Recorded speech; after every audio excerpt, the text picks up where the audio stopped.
There is a place beneath the heart of Rome where no one may enter without permission. A place where history is not displayed but locked away, hidden in the deepest rooms, behind 3 layers of iron doors between walls that carry no echo. There, the Vatican has preserved millions of pages of documents for over 12 centuries, not to reveal them, but to wait.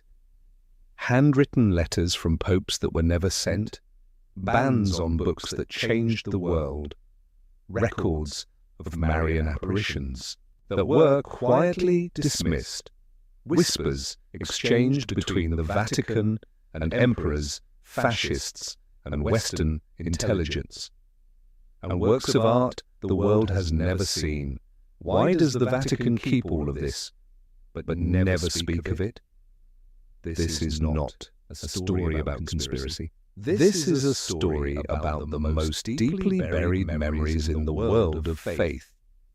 Welcome to Secrets of the Vatican Archives, where we don't repeat what's already been told, but slowly uncover what was meant to be hidden. I was once one of the few granted access to the restricted section of the Vatican Archives. Don't get me wrong, I wasn't a cardinal, not a famous historian, and I certainly didn't come from any noble bloodline. I was just a caretaker, a custode, as the Italians say. My job was to clean, to take notes, and to deliver approved documents to the scholars. But on certain nights, when the old priest had dozed off, and the oil lamp burned quietly in the corner, I would quietly open doors that no one else dared to approach. And from that moment on, there was no turning back. I know now that I do not have much time left. In these final years, my heart beats slower, my eyes grow dim in the candlelight, and my hands begin to tremble when they touch the parchment that once felt as familiar as my own skin. But before all of it vanishes with me, I must speak. Not to shock, not to accuse or to absolve, but so that someone out there may understand. Truth has never fully belonged to the light, nor to the darkness. It dwells in the space between, waiting to be heard. I have seen the letters never sent by Pope Pius XV resting quietly in an unmarked drawer. I have read forbidden copies of books once listed as threats to the faith. I have stood before paintings by Caravaggio that were never displayed, because the eyes in those portraits looked straight into a kind of pain theology dared not face. And most of all, I have come to know what we are not permitted to reveal is not hidden because it is false, but because it is too true to be accepted. I do not ask you to believe me. I cannot offer proof the world would recognize. But if you are still listening, if you are still reading, and if somewhere inside you still believe that beneath every haloed glory there lies something deeper, something unresolved, then perhaps you are the one I must say this to, because one day those doors will not remain closed forever. And when they open, you will understand why I could never return. I used to believe the Vatican was simply a religious symbol, a place of prayers, of popes in white robes standing in the open air of St. Peter's Square. But that was just the surface. Behind the ancient stone walls, beneath the towering domes, and behind doors locked with triple mechanisms, lies a world most of humanity will never be allowed to see, the world of the Vatican's secret archives. People often call it the Vatican Secret Archives, but its official name in Latin is Archivum Secretum Apostolicum Vaticanum, which means the private archive of the Pope. The word secretum in Latin doesn't mean secret in the modern sense, it means private. This archive belongs to the Pope personally. It does not belong to the Catholic Church as a whole, and yet that very privacy is what has made this place the subject of so many theories, from political investigations to the search for lost legends. The archive spans roughly 85 kilometers of shelving, with over 35,000 catalogued entries, covering events from the 8th century to the present. But only a small portion is accessible to scholars. The most sensitive, classified or unreleased documents remain sealed deep within the inner vaults, and it is there that some of the most pivotal and controversial moments in the history of Europe and Christianity are preserved. Among the preserved items is a copy of the letter Galileo Galilei sent to the Church in 1613, in which he tried to argue that his views on astronomy did not contradict the Bible. However, in 1616, the Church declared heliocentrism heretical and banned its teaching. In 1633, Galileo was tried by the Inquisition, a tribunal whose activities are also recorded deep within these archives. One of the most searched collections relates to the trial of the Knights Templar in the 14th century. For hundreds of years, it was believed that the Vatican had destroyed all records of the trial. But in 2001, an Italian scholar named Barbara Fraile discovered a copy of the Pergamentum Shinum, a document revealing that Pope Clement V had secretly absolved the Templars. This finding directly contradicted the long-held belief that the Church had agreed to their destruction. It raised a haunting question. Why was that truth hidden for more than 700 years? Then there are documents about the Vatican's relationships with authoritarian regimes in the 20th century, especially Nazi Germany. The archives contain hundreds of letters exchanged between the Vatican and Hitler's regime, along with reports sent from German bishops to the Holy See.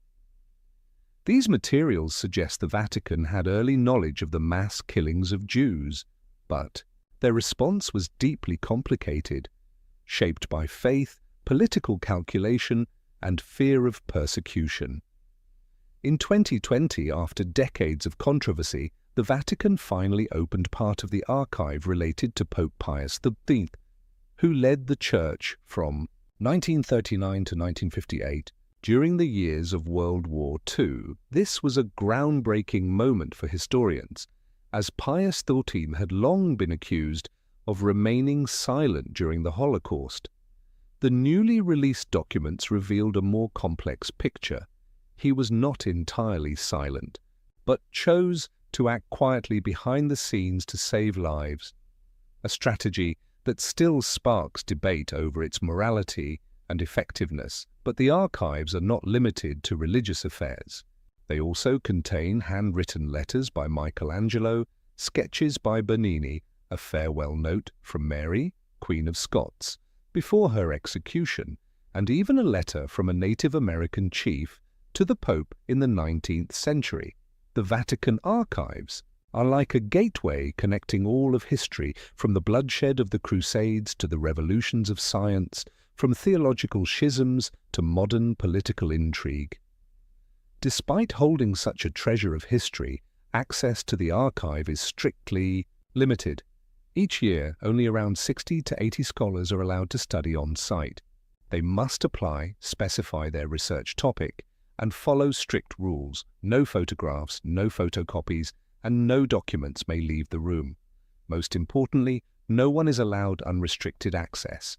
The most sensitive areas remain sealed. I'm not trying to draw conclusions. I don't claim to know all the truth, but I believe that when you stand before the endless shelves with centuries-old dust resting on trembling handwritten lines from the 10th century, you begin to understand why the Vatican guards this place so carefully. Some truths are too vast to be exposed. Some stories once told would force us to question the very foundations of our civilization and our faith.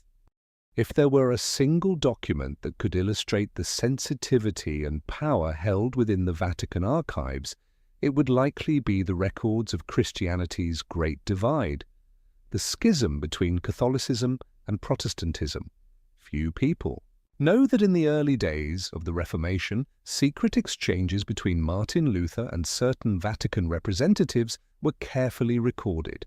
These handwritten notes, written in slanted brown ink, once moved a Dutch scholar to tears, not because of religious disagreement, but because the documents revealed that both sides had once tried to prevent the split, only to be driven apart by pride and power. As early as the 1530s, the Vatican quietly dispatched envoys to the German principalities to negotiate with the reformist factions. Among the documents are statements by Bishop Girolamo Aleandro, a theologian and diplomat, who once proposed rare theological concessions to preserve the unity of the Church. But when Luther's responses arrived, cautious yet firm, the Church turned away, and history took an irreversible path. These materials are kept in a sealed dossier, accessible only to those with advanced research credentials and a clearly justified purpose. Another subject that once sent a chill down my spine was the record of the Inquisition. The Vatican still holds thousands of indictments, interrogation transcripts, and death sentences from those accused of heresy between the 12th and 19th centuries. One of the most infamous cases is that of Giordano Bruno, a philosopher, astrologer, and advocate of the theory of a boundless universe. The documents on Bruno reveal not only his intellectual arguments, but also the inner conflict of the clergy who had to judge him. In one internal note, a cleric wrote, "If we spare him, doctrine will waver, but if we burn him, history will never forgive us." In the end, Bruno was executed in 1600 at Campo de' Fiori. The long silence that followed for centuries remains one of the clearest reflections of the enduring tension between faith and knowledge. The archives also contain a vast collection of records on the Vatican's interactions with secular empires, particularly Napoleon Bonaparte. When Napoleon invaded Italy, he ordered the most valuable Vatican documents to be shipped to Paris. Dozens of thousands of items were boxed, sealed, and carried across the Alps. Many never returned. What the Vatican did manage to reclaim after Napoleon's defeat is still specially classified. I once saw a handwritten note by Pope Pius VII describing the feeling of losing the soul of the Church as ancient texts were loaded onto French wagons.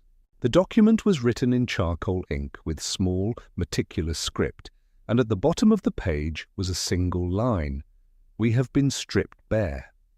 One of the most surprising revelations comes from diplomatic correspondence between the Vatican and Asian nations. Few people know that in the 17th century, the Vatican secretly exchanged letters with the Tokugawa shogunate of Japan, even while Christianity was banned there. The letters were sent through Portuguese missionaries, hidden in merchant ships and concealed inside small wooden statues to avoid detection. One letter from 1611, ordered by Tokugawa Ieyasu himself, stated clearly, "We do not accept a faith that divides families, but we respect the knowledge and loyalty your missionaries bring." The Vatican preserved that letter carefully as a quiet monument to the first, and failed, diplomatic contact with a closed Asian empire.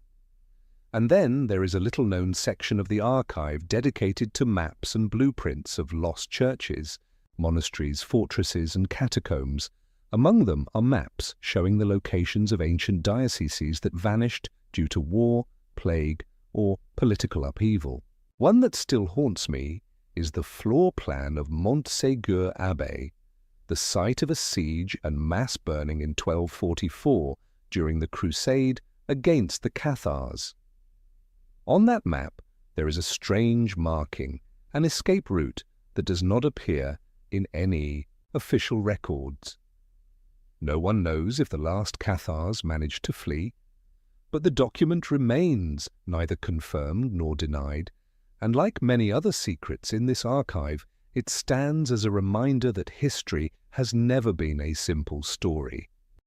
Deep within the most heavily guarded section of the archives, I remember one room in particular, a place that holds records categorized under political affiliations between the Vatican and global powers from the 19th century to the present day. The boxes are neatly arranged by country, each one a fragment of memory, a piece of truth untouched by the narratives found in official history.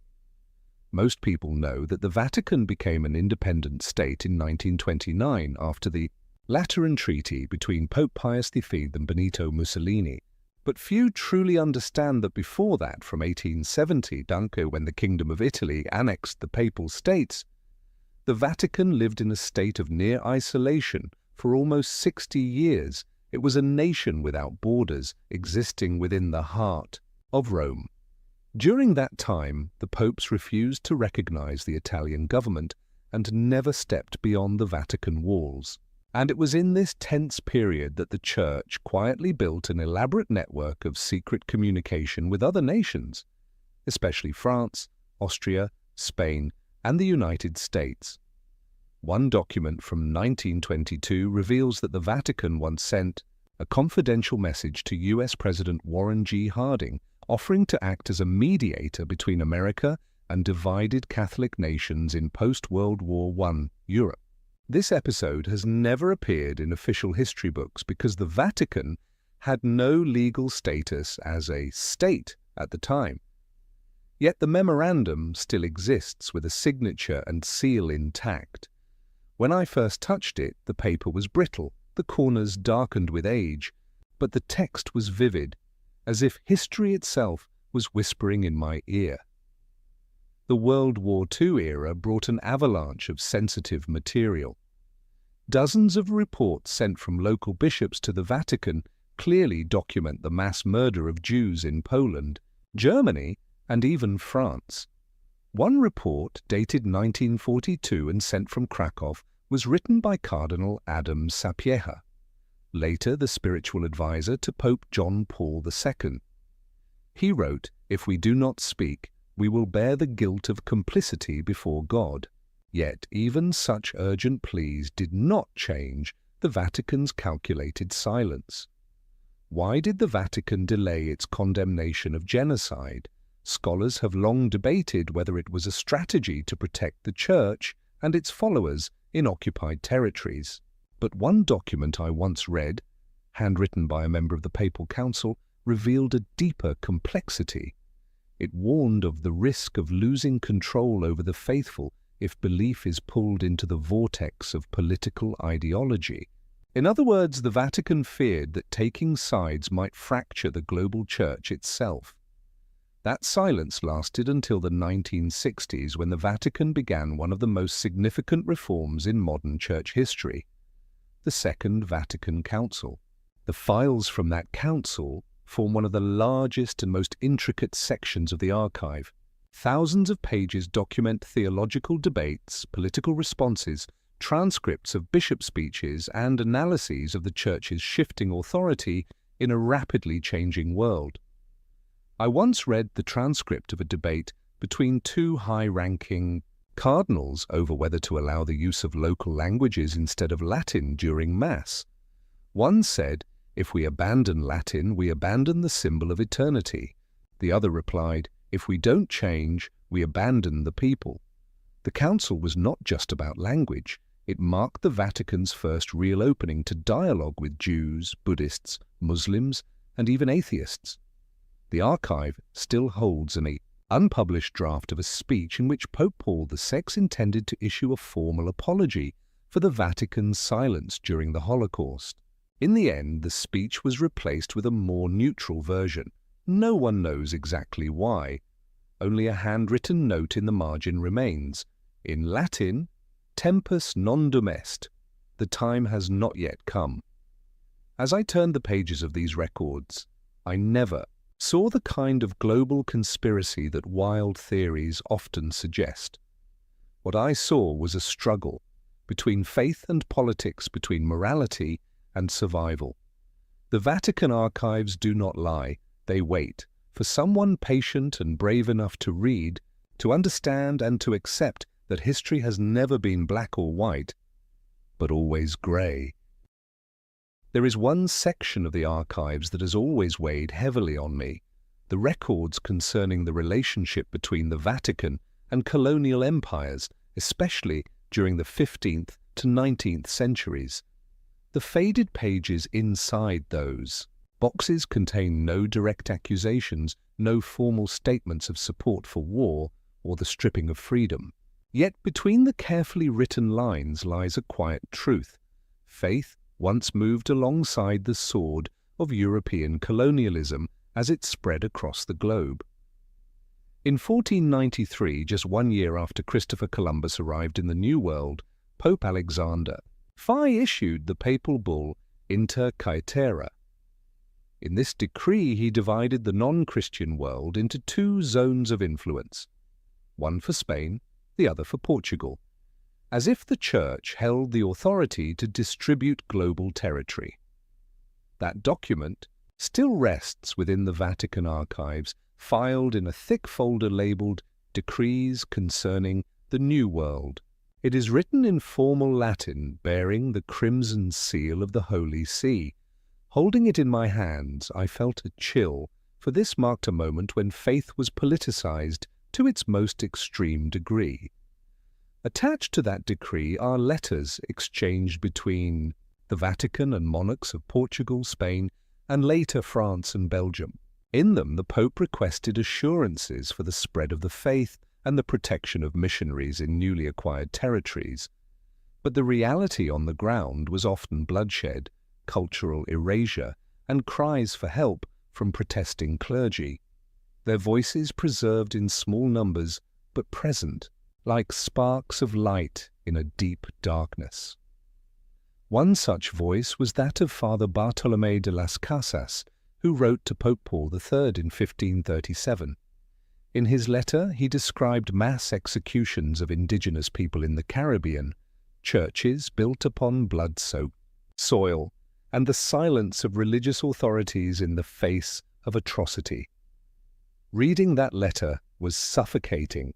It did not feel like a prayer. It felt like a plea for help, not only for the victims, but for the very conscience of the Church.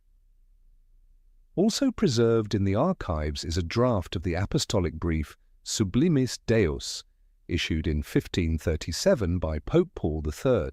In it, he declared that indigenous peoples of the Americas were truly human, with souls and the right to receive the gospel, and that they should not be enslaved.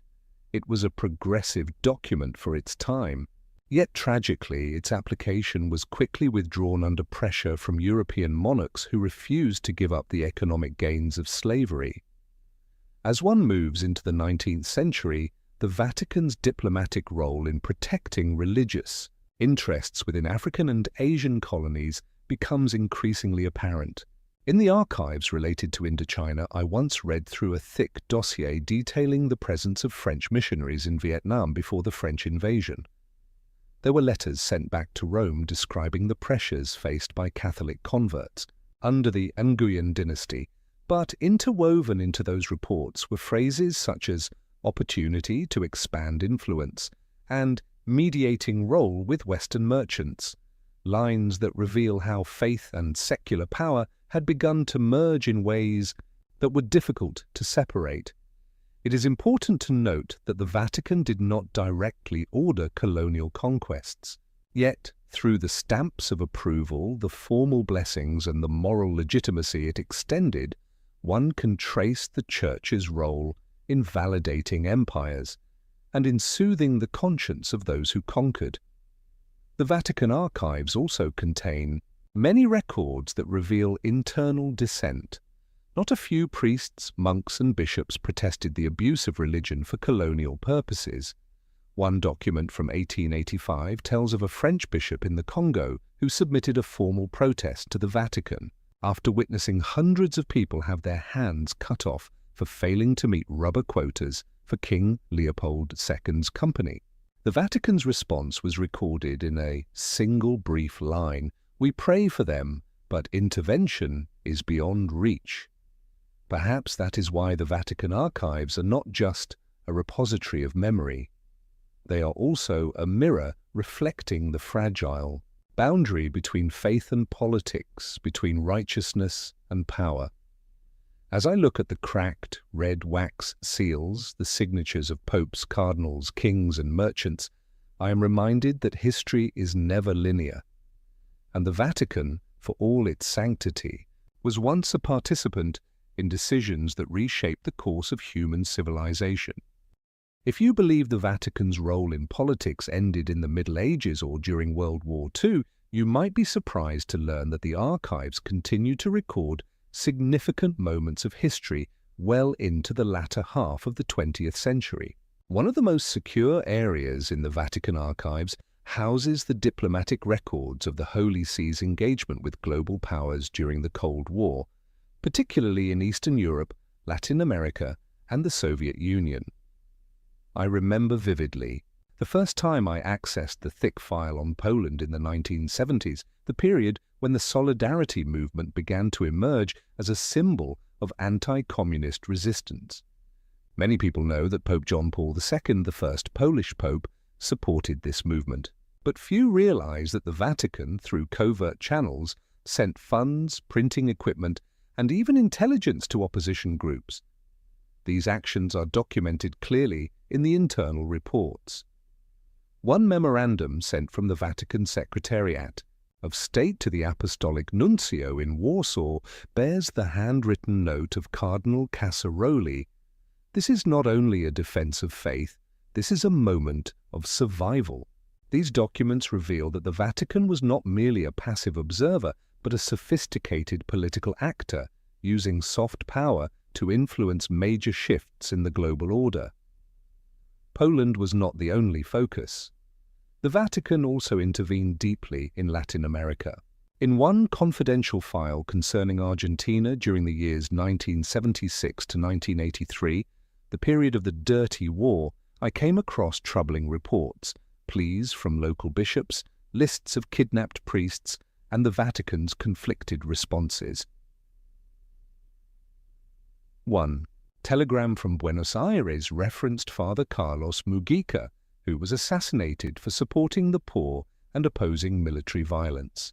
But the Vatican's reply simply stated, "We cannot publicly take sides in an internal conflict."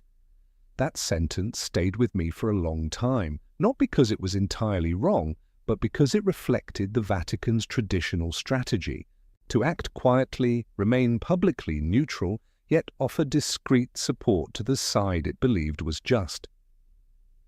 In Chile, during the rule of Augusto Pinochet, the archives show periods of silence and moments of indirect pressure.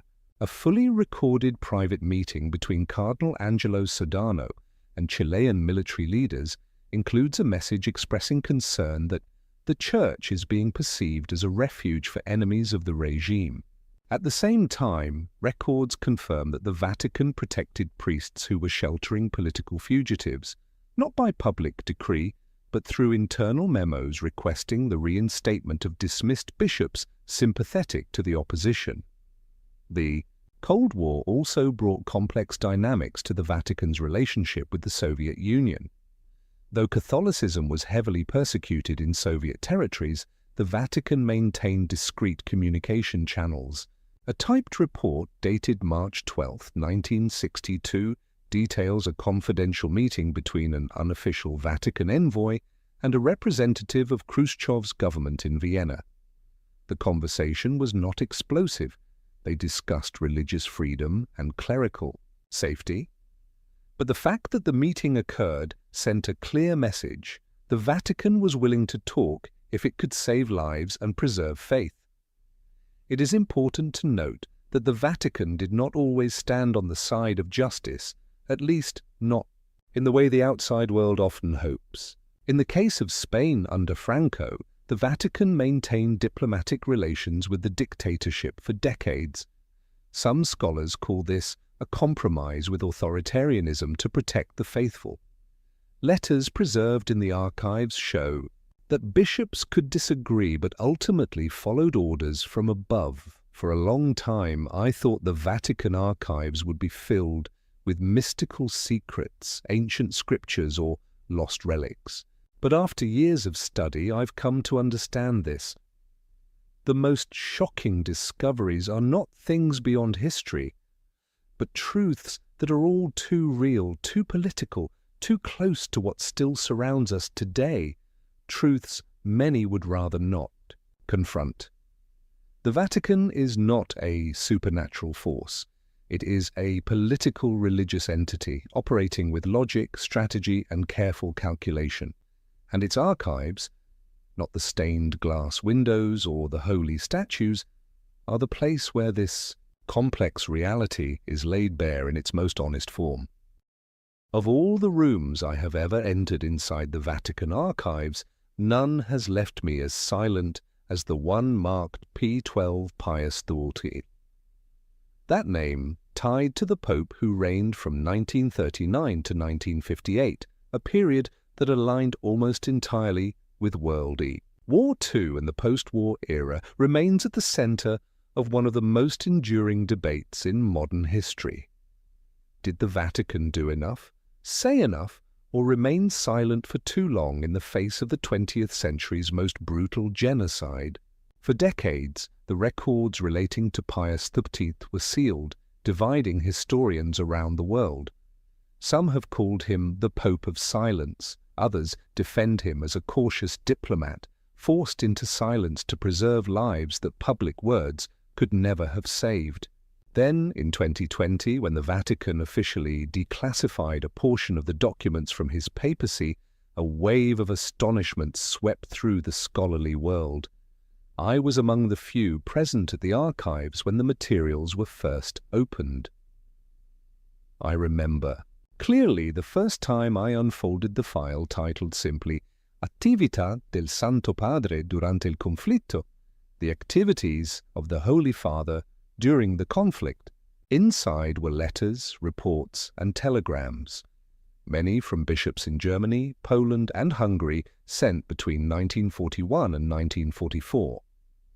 One letter from the Archbishop of Lviv, dated March 16, 1942, described how more than 1,000 Jewish residents were expelled from the town without formal charges or any official sentence. At the end, he pleaded with the Vatican to intervene, or at least to speak out. The Vatican's response, attached just after, consisted of only a few lines. We share in the sorrow, but prayer is the most powerful weapon we possess at this moment. It was not a refusal to help, but clearly it was not an action strong enough to stop what was unfolding. There was a thick folder marked separately, titled Richieste di aiuto e asilo, requests for help and asylum. Inside were hundreds of personal appeals from Jews, priests, scholars, and even artists writing directly to the Holy See for protection. Some were assisted, hidden in convents, aided by nuns, or given forged documents identifying them as Catholics to escape detection by German forces, but others received no reply. One particular page froze me in place. It was a handwritten list of 44 names. Beside each name were their addresses, religions, ages, and a note, sheltered at the Santa Brigida convent. The document was dated October 10, 1943, just 3 days after German forces began rounding up Jews in Rome. Of the 44 people listed, cross-referenced records show that only 12 survived. And then there is a detail that few know, something only visible to those who have read the pages themselves. Between 1942 and 1944, the Vatican sent multiple communiques to the German embassy in Rome requesting a reduction in persecution in areas where Catholic Jews resided. These letters were never made public.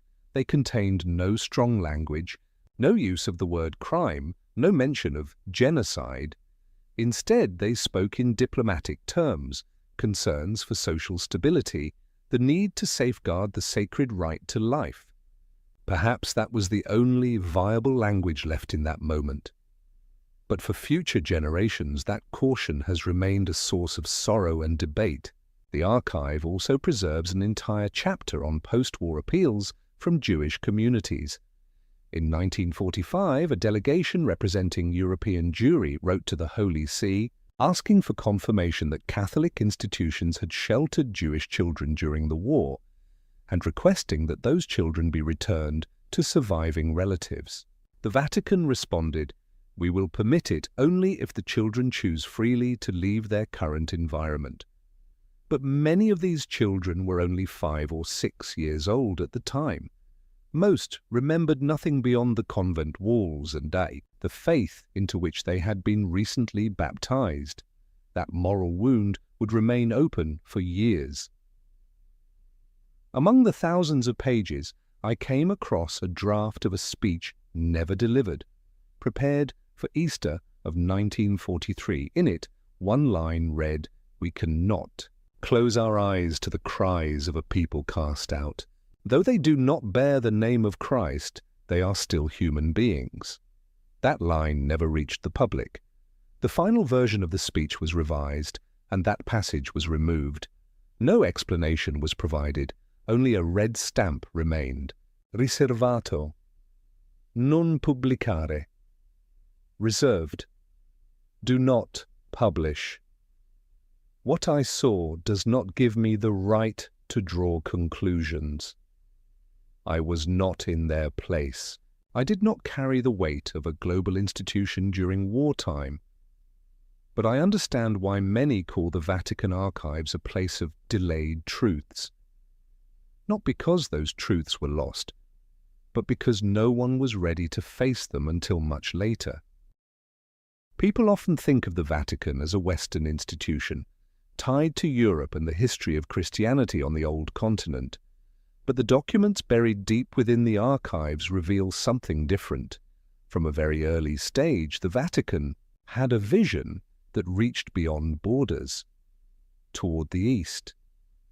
And it was in those yellowed pages that I first understood the true scale of the Church's missionary ambitions, its attempts at dialogue, and the profound, often conflicting, encounters between Catholicism and Asia. One section of the archives is titled Missioni d'Oriente, Eastern Missions. It contains thousands of documents dating from the 16th to the 20th centuries. Written in Latin, Italian, French, Classical Chinese, and Japanese, these texts chronicle centuries of European missionaries traveling eastward, carrying not only the Bible but the values of an entirely different world. I began with a file labeled simply Cina, Lettere dei Gesuiti. It is a collection of letters sent by Jesuit priests to the Vatican from China between 1580 and 1773. Among them, the writings of Matteo Ricci stand out, the first Westerner to enter the Forbidden City. In his letters, Ricci expresses admiration for the Confucian moral system and proposes that the Vatican adapt Catholic doctrine to Chinese culture rather than impose it. Not everyone agreed. The archives record fierce debates within the Vatican that lasted for decades, centered around whether Chinese converts should be allowed to continue ancestral rites alongside their Catholic faith.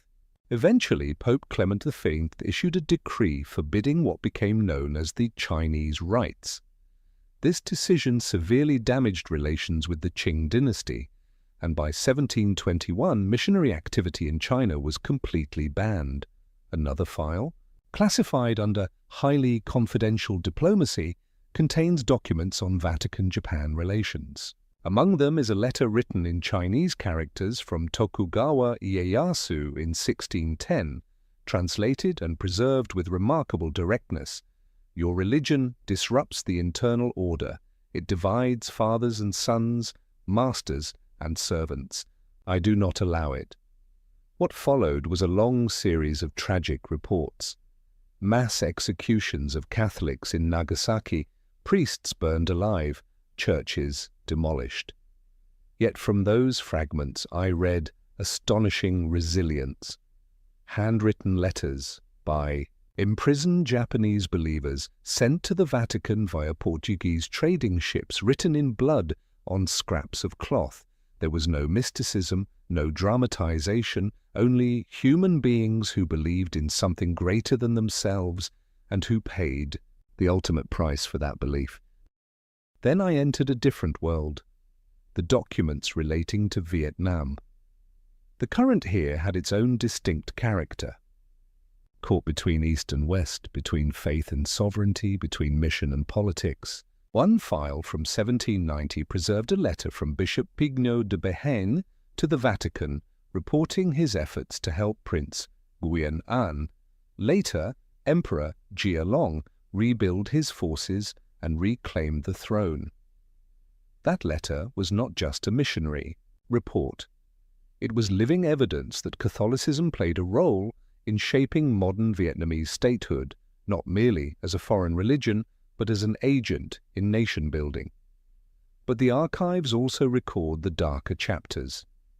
The anti-Christian edicts of the Nguyen dynasty, the executions of believers, the desperate pleas from missionaries.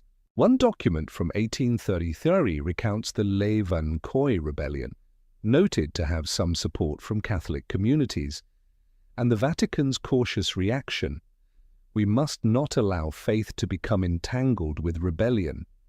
That line reflected a quiet tension between the desire to protect the faithful and the fear of being drawn into uncontrollable local conflicts. In the 20th century, the Vatican-Vietnam relationship grew even more complex. One file covering the period from 1954 to 1975 is dense, with reports on Catholic life in the north, the mass migration to the south, and the influence of the Saigon government in episcopal appointments. A letter from Pope Pius XI to President Ngo Dinh Diem offered blessings but carried a subtle message.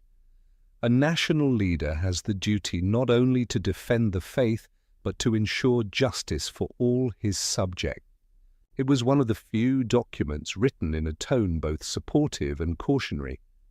What troubled me most, perhaps, was a special file documenting the failed efforts to restore diplomatic relations between the Vatican and the Socialist Republic of Vietnam after 1975. Internal notes reveal the Vatican's patience, its repeated offers for dialogue, and its hope to re-establish a humanitarian channel. But every meeting ended at the level of polite formality. A 1989 memorandum read, "We must wait. Patience is part of the mission." Even in the pages that remained silent, I could feel the weight of history. Every letter, every red seal, was more than administrative paper. It was a trace of the long and difficult interaction between civilizations. The Vatican did not always act rightly nor fully understand the East, but the presence of thousands of documents on Asia at the heart of the Vatican is proof of something deeper. This was never a separate world. It has always been a living, enduring part of global history. I once thought of the Vatican as a unified whole, a perfect organizational pyramid with no room for internal dissent. But it was only deep within the archives that I began to understand. The Vatican is also a living entity, full of disputes, contradictions, and, at times, silent struggles among those who wear white robes. One section of the archive is marked Sub Secreto Pontificio, under papal secrecy. It contains records of discreet confrontations between popes and cardinals, or between former popes and their successors. These documents are never made public while the individuals involved are still alive. They are only archived after those events have passed into history, or after the people in question have left office. A particularly revealing set of files documents the tension between Pope Paul VI and Cardinal Giuseppe Siri, once considered a leading candidate for the papacy. During the Second Vatican Council, Siri vehemently opposed modernizing the Church, from replacing Latin with vernacular languages during Mass to engaging in dialogue with other religions. Internal records show that he wrote privately to Paul, denouncing what he saw as the dismantling of the sacred. The Pope's reply was only 2 lines long, but unmistakably cold. The shepherd cannot wait for the hesitation of the gatekeeper. The disagreements went beyond theology. The Vatican also bore deep fractures in its financial governance. One of the most scandalous and thoroughly documented episodes in the archives is the Vatican Bank crisis involving the Istituto per le Opere di Religione, or IOR, in the late 1970s and early 1980s. I still remember holding a thick, typewritten dossier nearly 600 pages long titled Caso Calvi. It refers to the case of Roberto Calvi, an Italian banker found hanged under London's Blackfriars Bridge in 1982. The press called him God's banker due to his close ties to the Vatican Bank. His death was officially ruled a suicide, but the documents preserved in the Vatican archives tell a different story. Inside were bank statements, letters between the IOR and Banco Ambrosiano, records of suspicious loans, and lists of accounts held by front organizations in Panama. A handwritten memo from a bishop voiced a grave concern. We are using sacred assets for activities dangerously close to sin. But the warning was ignored. The files also document internal efforts to reorganize records to prevent legal investigation by Italian authorities. At least 3 documents were labeled da distruggere dopo lettura, to be destroyed after reading. For reasons unknown, they were never destroyed. Equally sensitive is the file on VatiLeaks, the 2012 scandal involving leaked Vatican documents. Many still remember the name Paolo Gabrielli, the personal butler of Pope Benedict XV, who copied and smuggled out numerous confidential files. In the archives, a dedicated box preserves the full timeline of the incident, from the internal investigation to Gabrielli's handwritten confession. In it, he wrote, "I did not betray the Holy Father. I only wanted the Church to know what was happening behind closed doors." The leaked documents revealed severe internal divisions within the Roman Curia, factions, rival interest groups, and power struggles over influence. Many of the papers exposed financial favoritism, corruption in ecclesiastical appointments, and efforts to suppress scandals involving ethics and criminal behavior. Every line was a fracture in public trust. The fact that the Vatican chose to prosecute Gabriele in an open court was a rare sign that the wall of silence had begun to crack. Once asked a priest who managed the archives, "Why does the Vatican preserve documents that could harm its own reputation?" He smiled, then replied with a sentence I've never forgotten, "Because the truth does not belong to us. It only passes through us." The Vatican archives do not attempt to erase the past. They preserve it, sometimes in silence, sometimes in sorrow, as an unspoken act of accountability. And that, more than any statue of a saint, is what makes this place deeply human. A space where power, faith, and failure are recorded in ink, not in water. There is something few people know. Not every meeting between a head of state and the Pope is publicly announced. To the outside world, the press releases only a few photographs of handshakes and a diplomatic statement about mutual understanding, cooperation, and peace. But in the Vatican archives, I found handwritten records of what was truly said behind closed doors, exchanges that were sometimes blunt, sometimes emotional, occasionally marked by disagreement, and always written carefully, in ink, designed to last a century. One of the most striking files is a record of the meeting between Pope Pius V and Nazi Germany's ambassador to the Holy See, Diego von Bergen, in 1939. This took place just after Hitler had invaded Czechoslovakia, and tensions with Poland were rising. In the internal note, the Pope did not issue a direct condemnation, but asked pointedly, "Does your government still control the hatred it has sown within German society?" The ambassador did not give a direct answer.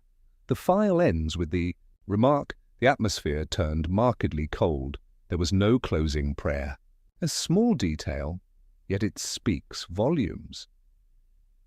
Turning to the 1960s, I came across the record of a meeting in 1965 between Pope Paul VI and Soviet Foreign Minister Andrei Gromyko. In public, the meeting was hailed as a historic effort to reopen dialogue between East and West, but in the archival transcript, the scribe noted, the Soviet delegation stated that religion is a tool for distorting historical truth. Paul VI responded gently, but firmly, "No one can forbid another from believing in the sacred. That is not power. It is part of the human soul." Then, without further comment, he invited the entire delegation to stand in silence for 1 minute in honor of all unknown souls who died for ideals. The Soviet side never mentioned this gesture in any official record. Another notable set of files is simply titled USA Visit Reservate. United States Unpublished Visits. Inside are notes from private meetings between various popes and American presidents, from Roosevelt and Eisenhower to Kennedy, Reagan, and George W. Bush. One entry records a moment from Pope John XXIII's meeting with President John F. Kennedy. In 1963, President Kennedy expressed deep concern over the risk of nuclear conflict following the Cuban Missile Crisis. The Holy Father asked, "Who will remain calm first when the world no longer has a moral foundation to stand on?" Strangely, both men had little time left after that meeting. Pope John XXIII passed away just months later, and Kennedy was assassinated at the end of that same year. The file draws no direct connection, but the proximity of those events led some in the archives to mark it as particularly sensitive. Not only global superpowers are represented in these records. I once came across an old, faded file on a meeting between Pope John Paul II and General Secretary Gorbachev in 1989, just before the Berlin Wall fell. Gorbachev was not religious, but in the meeting record he said, "If we do not change, there will be nothing left to preserve." John Paul II answered with a single line, "Truth rises when people grow weary." After that conversation, the Vatican became one of the first institutions to foresee the unraveling of the Eastern Bloc. Some of the most surprising documents came from smaller nations or countries without long-standing diplomatic ties to the Vatican. In a file marked Vietnam, Colloqui non ufficiali, I found an internal memo from 1991. An unofficial Vatican delegation held talks with representatives of the Vietnamese government in Geneva. No formal agreement, but a willingness was expressed. This was one of the earliest quiet steps toward restoring contact after 1975, not through media headlines, but through handwritten words recorded in silence. The Vatican has no military power and no vast economy, but what I came to understand after reading these records is this. When a world leader seeks sincerity or counsel unburdened by political gain, they come to the Holy See, and the Vatican knows this well. It rarely needs to speak loudly, because every page it preserves has the power to reshape the understanding of an entire generation, if revealed at the right moment. One of the things that sets the Vatican apart from every other religious institution in the world is this. It is not only a church, it is also a sovereign state. It can sign treaties, issue diplomatic communications, and even be sued. And it is within one of the least discussed sections of the Vatican archives, Causae Juridicae, that I encountered a very different side of the Holy See. In these pages, the language is no longer one of prayer, but of legal argument. Few expect the Vatican, a sacred place, to ever be brought before a court of law. But in reality, since the early 20th century, there have been hundreds of legal disputes involving the Vatican, both internally and with foreign governments. One thick file details the famous legal conflict between the Vatican and the Italian government following the signing of the Lateran Treaty in 1929. The issue was not merely about borders or privileges, but about the ownership of hundreds of buildings, churches, and monasteries across Italy. One memorandum clearly states, "We cannot allow sacred ground to become negotiable property, but neither can we allow it to be nationalized without condition." The negotiations dragged on for years, at times threatening to become a diplomatic crisis. The Vatican had to prove legal ownership of property dating back to the medieval period, often using original documents drawn from these very archives, written in Latin and signed by popes as far back as the 12th century. Thanks to that, many Catholic properties still retain their legal inviolability today. But perhaps the most painful and deeply unsettling documents are those relating to cases of sexual abuse within the Church, which erupted into global public view in the early 2000s. Filed under a sensitive category marked Casi Disciplinari Riservati. Confidential disciplinary cases. I read documents no seminary had ever taught me to expect. One file details an internal investigation from 1962 in a North American diocese. The victim was a minor. The perpetrator was a priest who had already been reported multiple times. But in the memo, the directive from above was clear. Transfer this individual to another parish. Do not make the matter public. Avoid scandal. For the community, no warning was issued to the next congregation. Years later, the same offence occurred again. This was not an isolated case. Similar files appear from Ireland, Germany, Argentina, the Philippines, some of which were never covered by the media. Letters from victims reached the Vatican, sometimes handwritten with trembling script. "I don't know who else will listen. Please don't pretend nothing happened." Some received no reply. Others were labeled for internal review. The Vatican has never denied that abuse occurred, but it approached the issue as an institutional crisis, not simply as a matter of individual crime. Since 2001, the Holy See has implemented stricter disciplinary procedures, and many files document that gradual shift. Yet what silenced me was the agonizing slowness of change. In a 2010 report, one bishop acknowledged, "We were so afraid of scandal that we forgot who it was we were supposed to protect."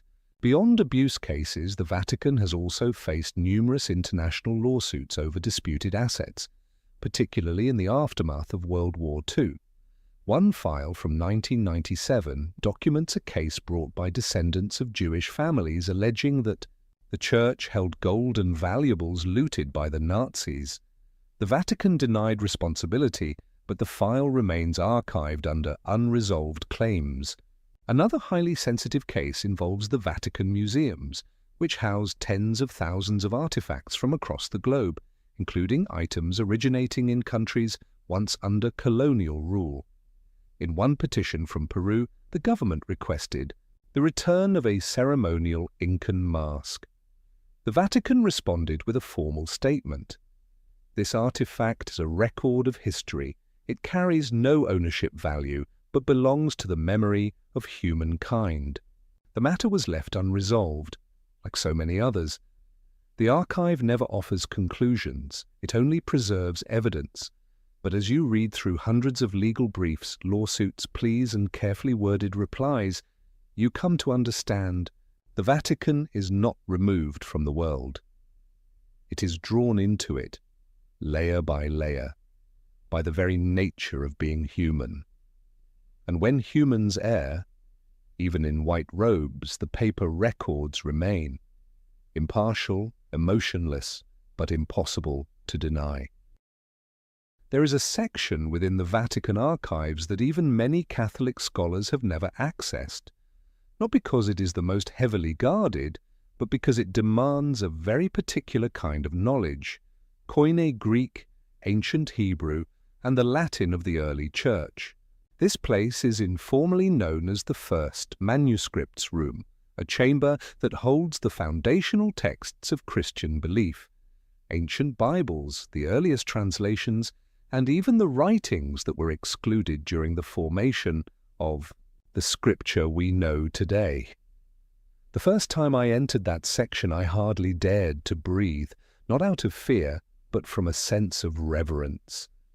Standing amidst millennia of handwriting inscribed by hand on animal parchment, with ink made from ash, roots, and the tears of those who believed their words were divine in origin. Tucked inside a worn wooden drawer was a copy of the Codex Vaticanus, one of the oldest surviving Greek Bibles, dating back to the 4th century.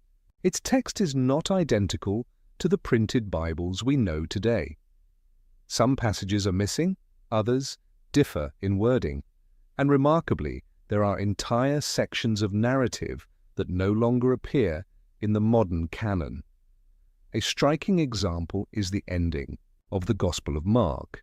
Modern versions typically conclude with Jesus appearing to his disciples after the resurrection. But in the Codex Vaticanus, that conclusion is absent.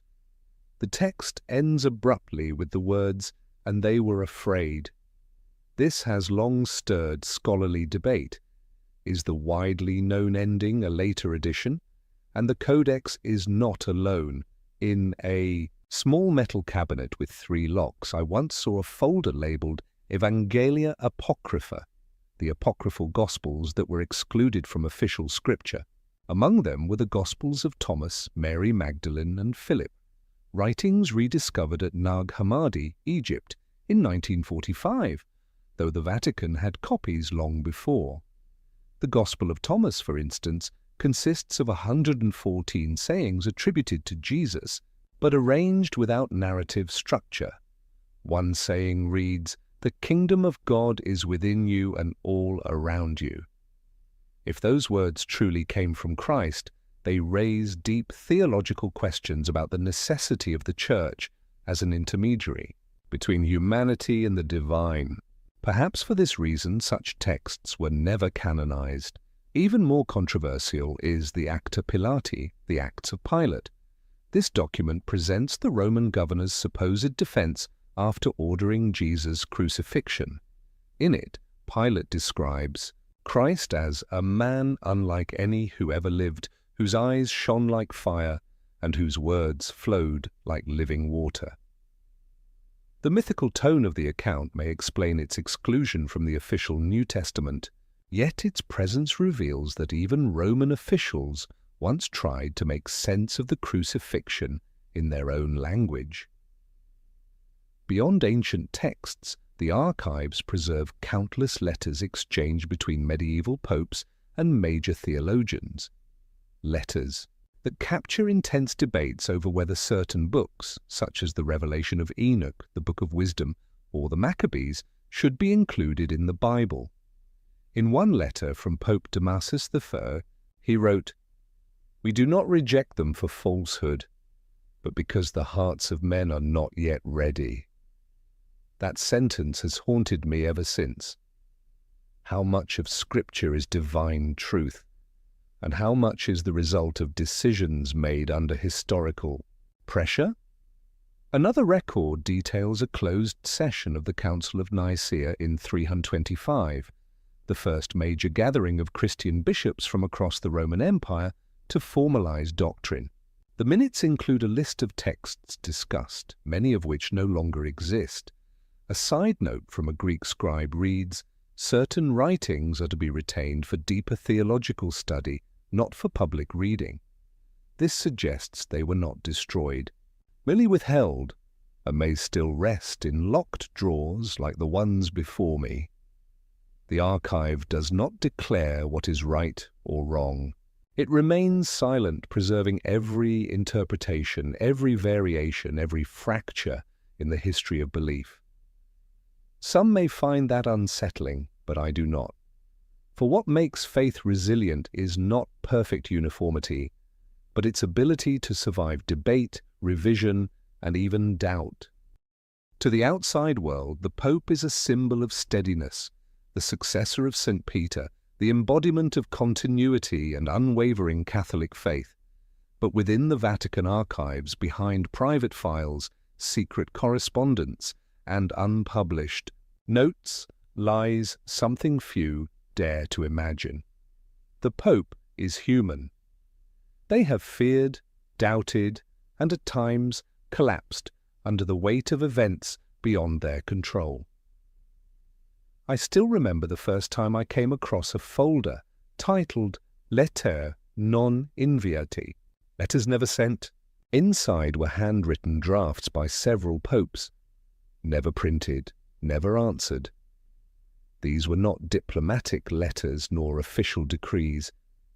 They read like pages from a diary, where men at the height of spiritual authority wrote down what they could not say aloud. One of the most haunting was by Pope Benedict XIII, written in 1917 at the height of the First World War.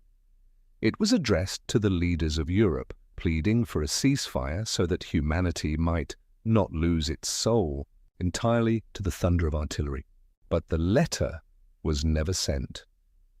A note in the margin written by the Cardinal Secretary of State at the time read, "No one will listen, and if they do not listen, your holiness will appear weak." The letter was folded and shelved, forgotten, until I stumbled upon it more than a century later. Another file marked Reserve per Conclave. Reserved for conclave contained materials written by some popes for their successors. These documents were never made public, only intended for reading by the College of Cardinals during the papal election. One such memorandum, 12 pages long, was penned by Pope Pius V in 1938, just as the Nazis were consolidating power and anti-Jewish laws were spreading. In that memorandum, the Pope expressed deep concern that parts of the German Church had begun to silently cooperate with the fascist regime. He warned, if we remain silent, history will not speak of our wisdom, it will speak of our complicity.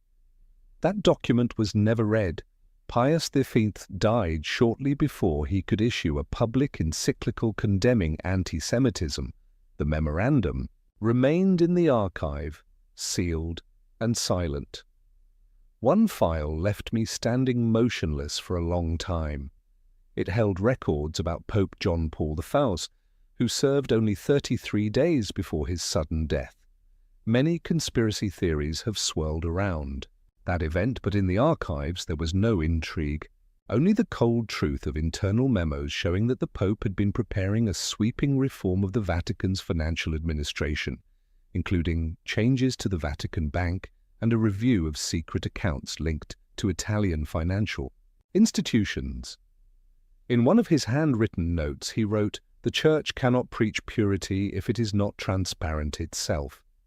That line was underlined 3 times, but he never had the chance to act. And in a meeting record held shortly after his death, one cardinal wrote, "We must continue the mission, but we must not touch the structural foundations." That sentence has echoed in my mind ever since. Even beloved popes like John Paul II and Francis have left behind handwritten letters heavy with emotion.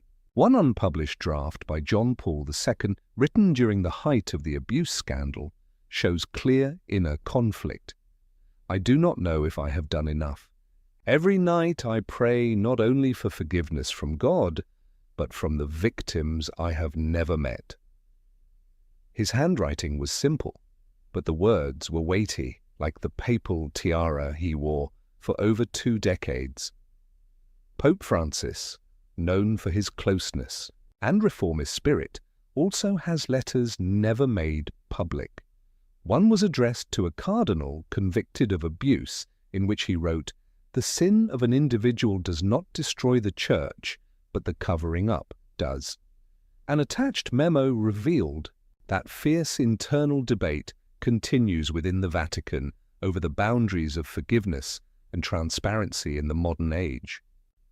The Vatican archives never speak aloud, but its pages, yellowed, trembling, and never seen by the public, carry what no press release could ever convey: that beneath The glow of authority, the chair of Peter, is also a solitary journey, and even the head of the church has sleepless nights, just like any other soul in the world. When people speak of the Vatican, they think of churches, rituals, and faith, but few think of telegrams, or intelligence reports, or financial contracts with foreign banks. And yet it is precisely these seemingly secular elements that occupy a considerable part of the deepest layers of the Vatican archives, where the Holy See's unofficial ties with worldly powers have been recorded, line by line. One of the first folders that left me stunned bore the title Contatti Riservati, Intelligence. It contains documents detailing secret communications between the Vatican and Western intelligence agencies during the Cold War, particularly with the CIA and MI6. In one memo dated June 17, 1953, just weeks after the coup in Iran, a CIA representative in Rome met with a Vatican cardinal to discuss anti-communist developments in the Middle East. The report was brief. The Holy See is morally supportive, will not intervene directly, but is willing to encourage local churches to promote democratic values in opposition to atheism.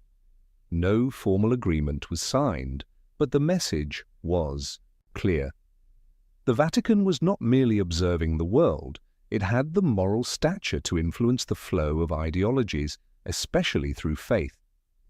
Another memo from 1979 records a secret meeting between a CIA operative and Vatican officials shortly before Pope John Paul II's visit to his homeland in Poland. The CIA expressed particular interest in whether the Polish Pope could inspire the Solidarity movement.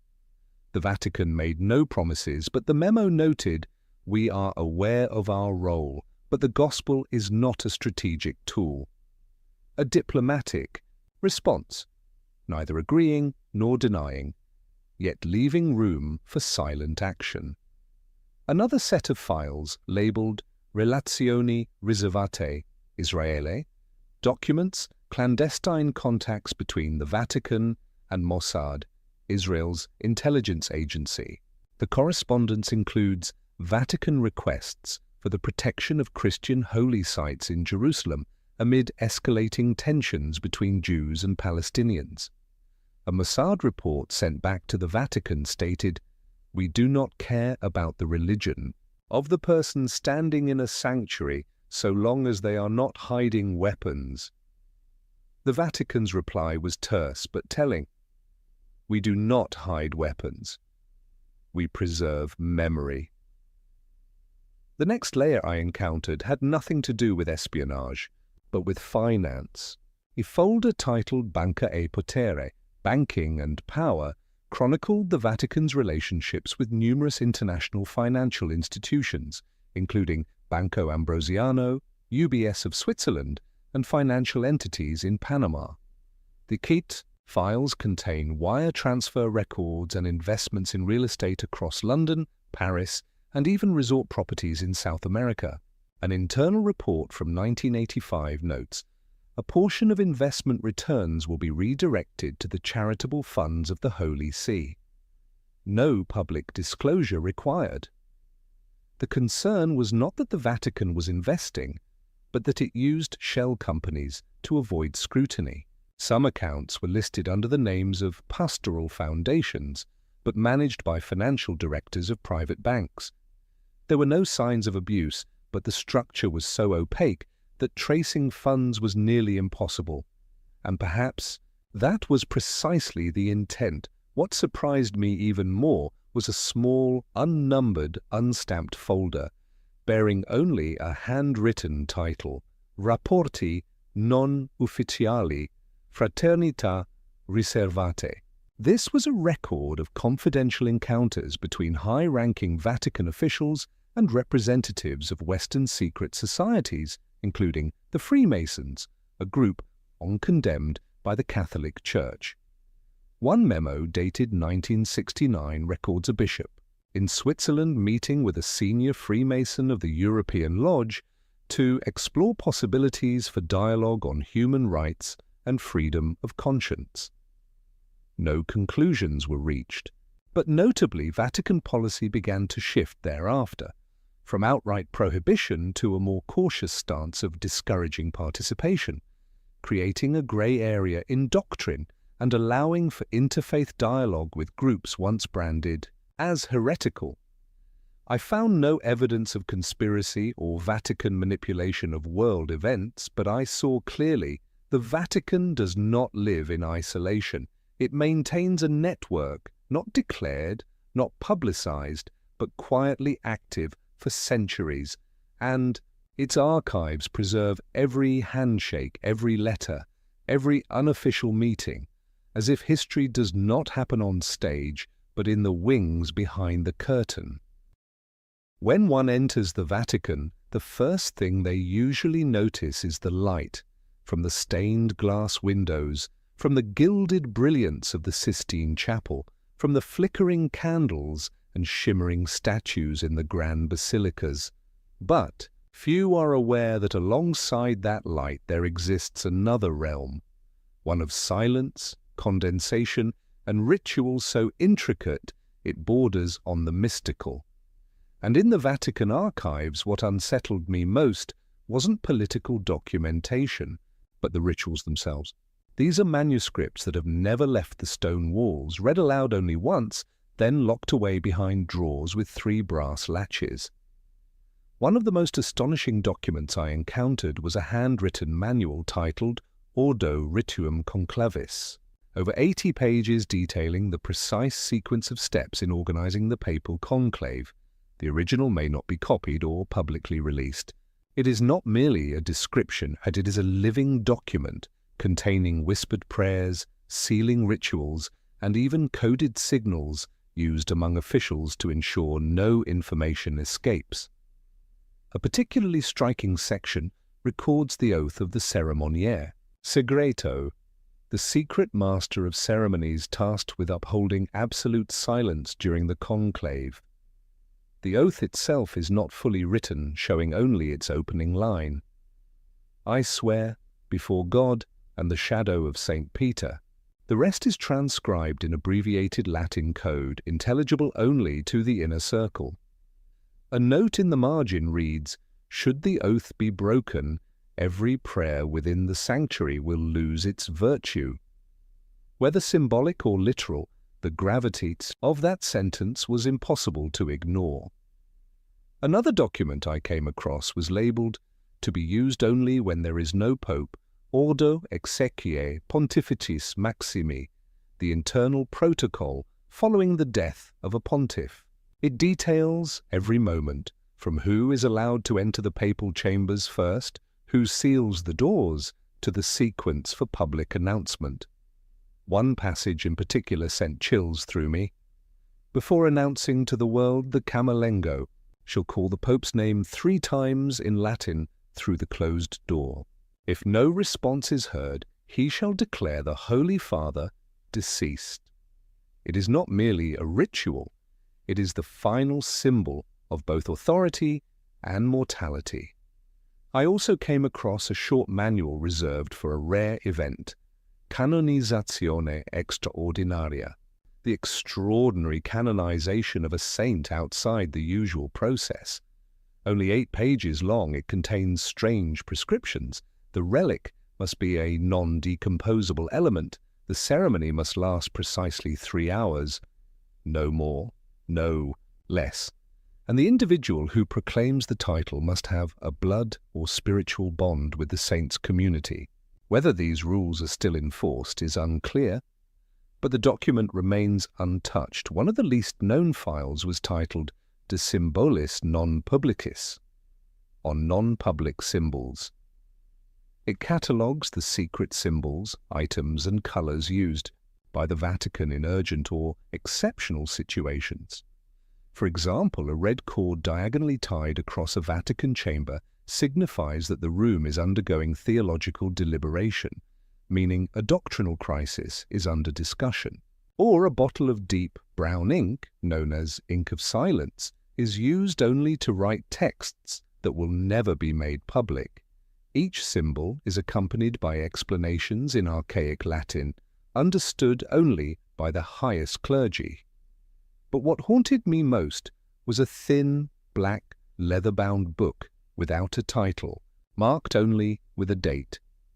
Trafem CMXLV, April 3rd, 1945. Inside was a ritual never enacted, prepared for the scenario in which Rome fell into the hands of fascist forces or the Soviet Red Army. It outlined how to seal holy relics, how to destroy sensitive documents, and described a rite called Benedictio Ultima, the final blessing, to be performed only if Vatican sovereignty were completely lost. No one has read that blessing aloud since it was written. But it remains there, in the shadows, waiting for a moment the world prays never arrives. The Vatican is a state, but it is also a ceremony. And within its archives, ritual is not merely an action, it is the language of memory. Every written prayer, every crimson seal, every phrase spoken only once in centuries, they are all essential parts of this structure. Not out of superstition, but out of the belief that in a world that changes by the day, some things must be preserved, if only to remind us that we once believed in something eternal. In a quiet corridor tucked away in the northern basement of the Vatican archives, I stumbled upon an old wooden box carved with a single word: Index. There was no seal, no guide. But inside lay a long and fraught history, the tension between knowledge and faith preserved in full by the Vatican, every book title, every reason for prohibition, every internal debate that never reached the public eye. The Index Librorum Prohibitorum, or List of Prohibited Books, was officially established in 1559 by Pope Paul IV at the height of the Counter-Reformation. It became the most powerful instrument of censorship the Holy See ever wielded for over 4 centuries. But what lies preserved in the archives is not just a list, it is the process, the deliberations, the heated arguments, and, at times, the deep contradictions among theologians, clergy, and even the popes themselves. In my hands, I held a yellowed, typewritten record from 1907, the minutes of a meeting of the Congregatio Pro Doctrina Fidei, the office charged with safeguarding doctrine. In it, members debated whether to add historian Ernst Renan's Vie de Jésus, the life of Jesus, to the index. Some argued Renan blasphemed by portraying Jesus as a mere historical figure, not divine. But one bishop opposed the ban, saying, "If we forbid him, we acknowledge his influence." The book was ultimately banned, but the argument remains preserved, revealing how censorship within the Church was not always unanimous, but often a struggle between the defense of faith and the demands of the modern age. Another file, nearly 300 pages long, was labelled with a single line, Galileo Galilei Aggiornamenti. It contains every document tied to Galileo's trial, not only the sentence but also handwritten pleas for leniency, notes from bishops who opposed his condemnation, and letters from later generations, including Pope John Paul II's formal acknowledgement of the Church's mistake in 1992. One record from 1633 reads, "We do not condemn science. We condemn the arrogance that seeks to rise above revelation." That sentence still echoes, especially today, as scientific theories once deemed dangerous, evolution, the Big Bang, are now accepted by the Vatican as not incompatible with faith. Beyond books, the Church once maintained a specific body focused on art and media, which I later discovered had its own file titled Cinema e Fede. This section contains evaluations of films screened in Catholic countries from the 1920s through the 1980s. Some entries were unusual, a review of Fellini's La Dolce Vita noted, excessively secular, but accurately portrays the emptiness of a world without God. The conclusion, banned from Catholic schools but not publicly condemned, because a loud ban would only increase its appeal. Another folder records the Church's response to philosophical or allegorical literature. It includes a discussion of George Orwell's 1984, which some suspected of critiquing religious totalitarianism, but internal documents concluded this is a condemnation of secular totalitarianism, no response necessary. It reveals that Vatican censors were often subtle analysts, not reactionary, but selective in their battles. Perhaps the most intriguing file was marked internal circulation only, do not reproduce, detailing the Vatican's internal review of the Da Vinci Code by Dan Brown. Though many clergy denounced the book in public, internal reports stated its impact lies in exploiting the public's ignorance of religious rituals and symbols. The best response is not condemnation, but education. Rather than banning the book, the Vatican responded with a series of counter-publications, a strategic shift from censorship to engagement. The index was officially abolished in 1966, but the files remain. Quiet, untouched, lined up on Vatican shelves like a reminder.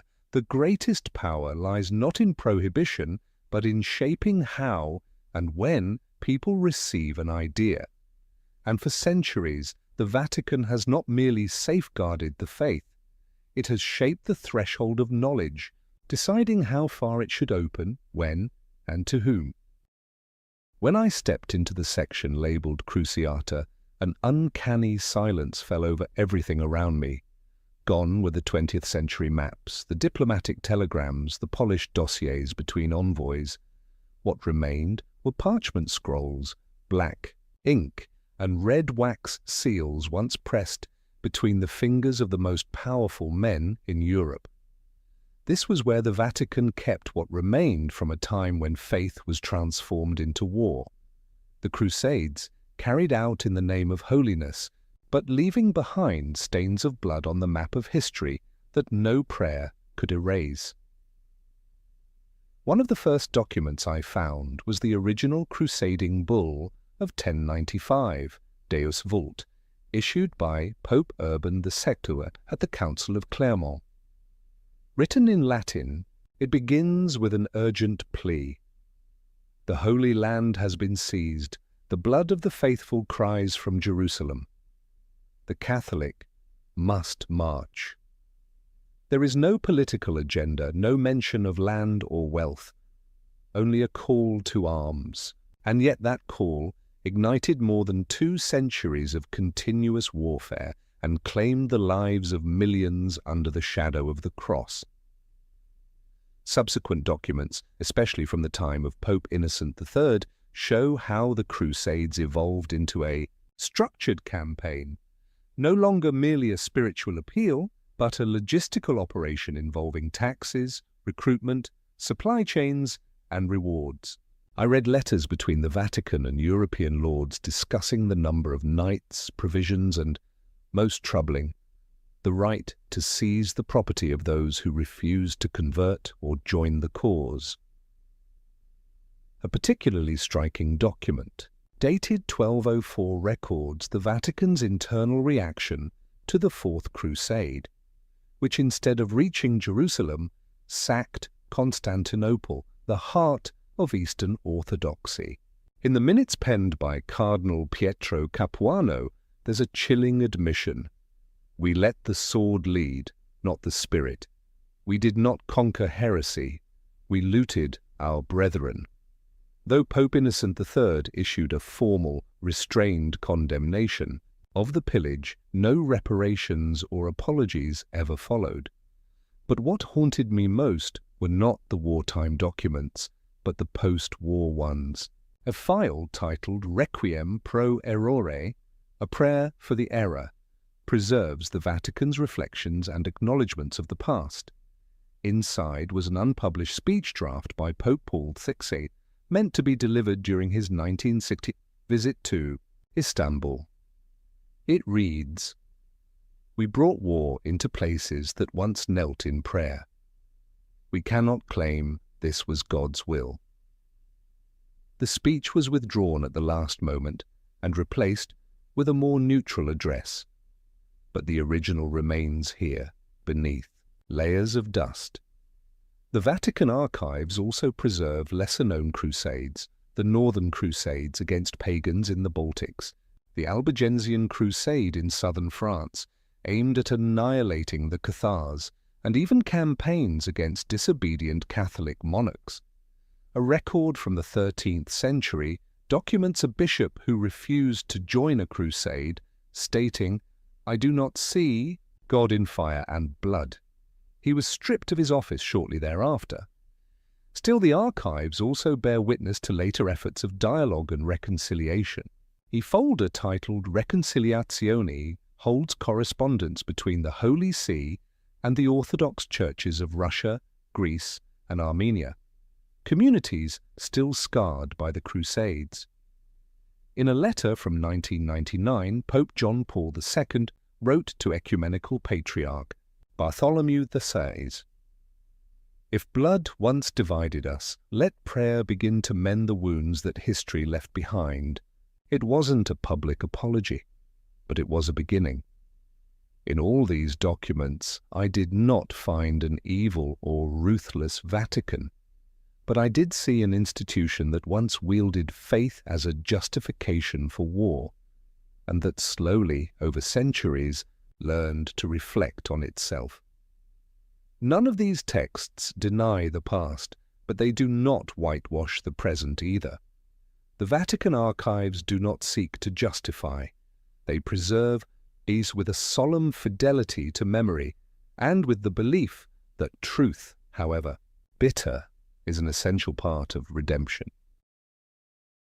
One quiet rainy afternoon, while I was searching for documents related to medieval church councils, an elderly archivist pointed toward a small, solitary wooden box at the end of the shelf and said, "You should read this. This is where the church keeps what it never declared, yet never discarded." Because even they knew some women once helped lay the very foundation of faith. The box had no name, only a catalogue number and a handwritten note, "Mulieres in silentio ecclesiae," women in the silence of the church. Inside was not a large trove of documents, but one that contained a quiet, persistent current of history the Vatican has never officially acknowledged, not because it was rebellious, but because it raised a question still unresolved. What is the true place of women in a faith structure ruled almost exclusively by men for nearly 2 millennia?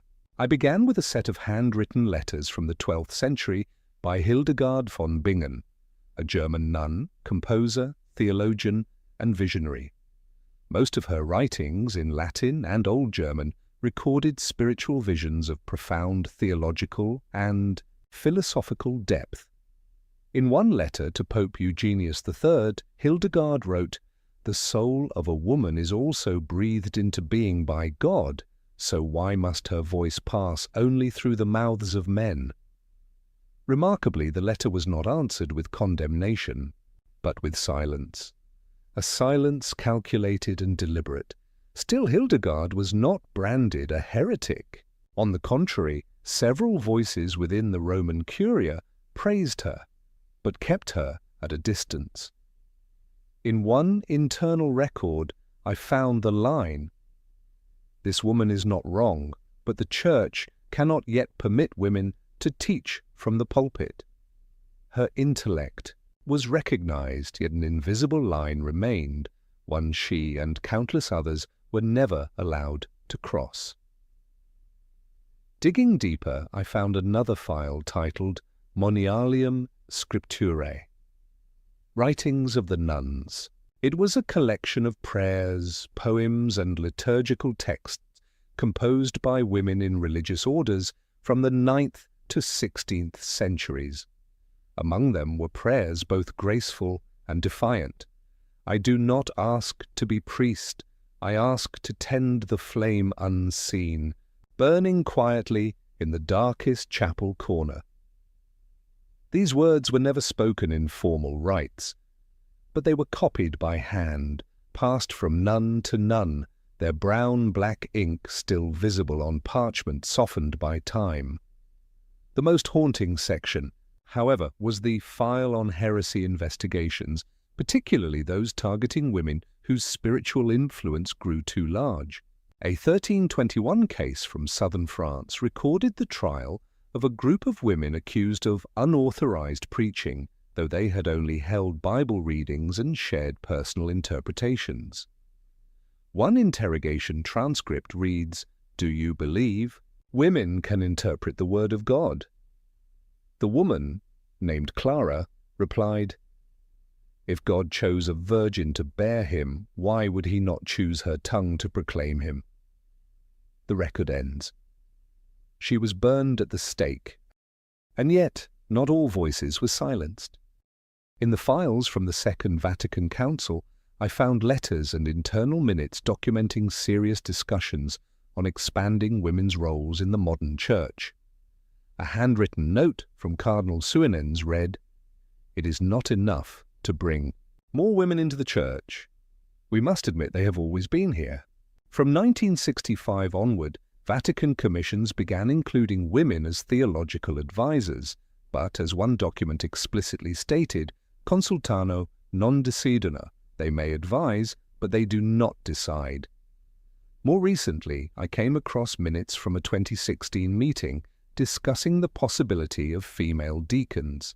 A group of female theologians presented historical evidence that deaconesses were recognized in the 1st to 3rd centuries in early Christian Greek texts.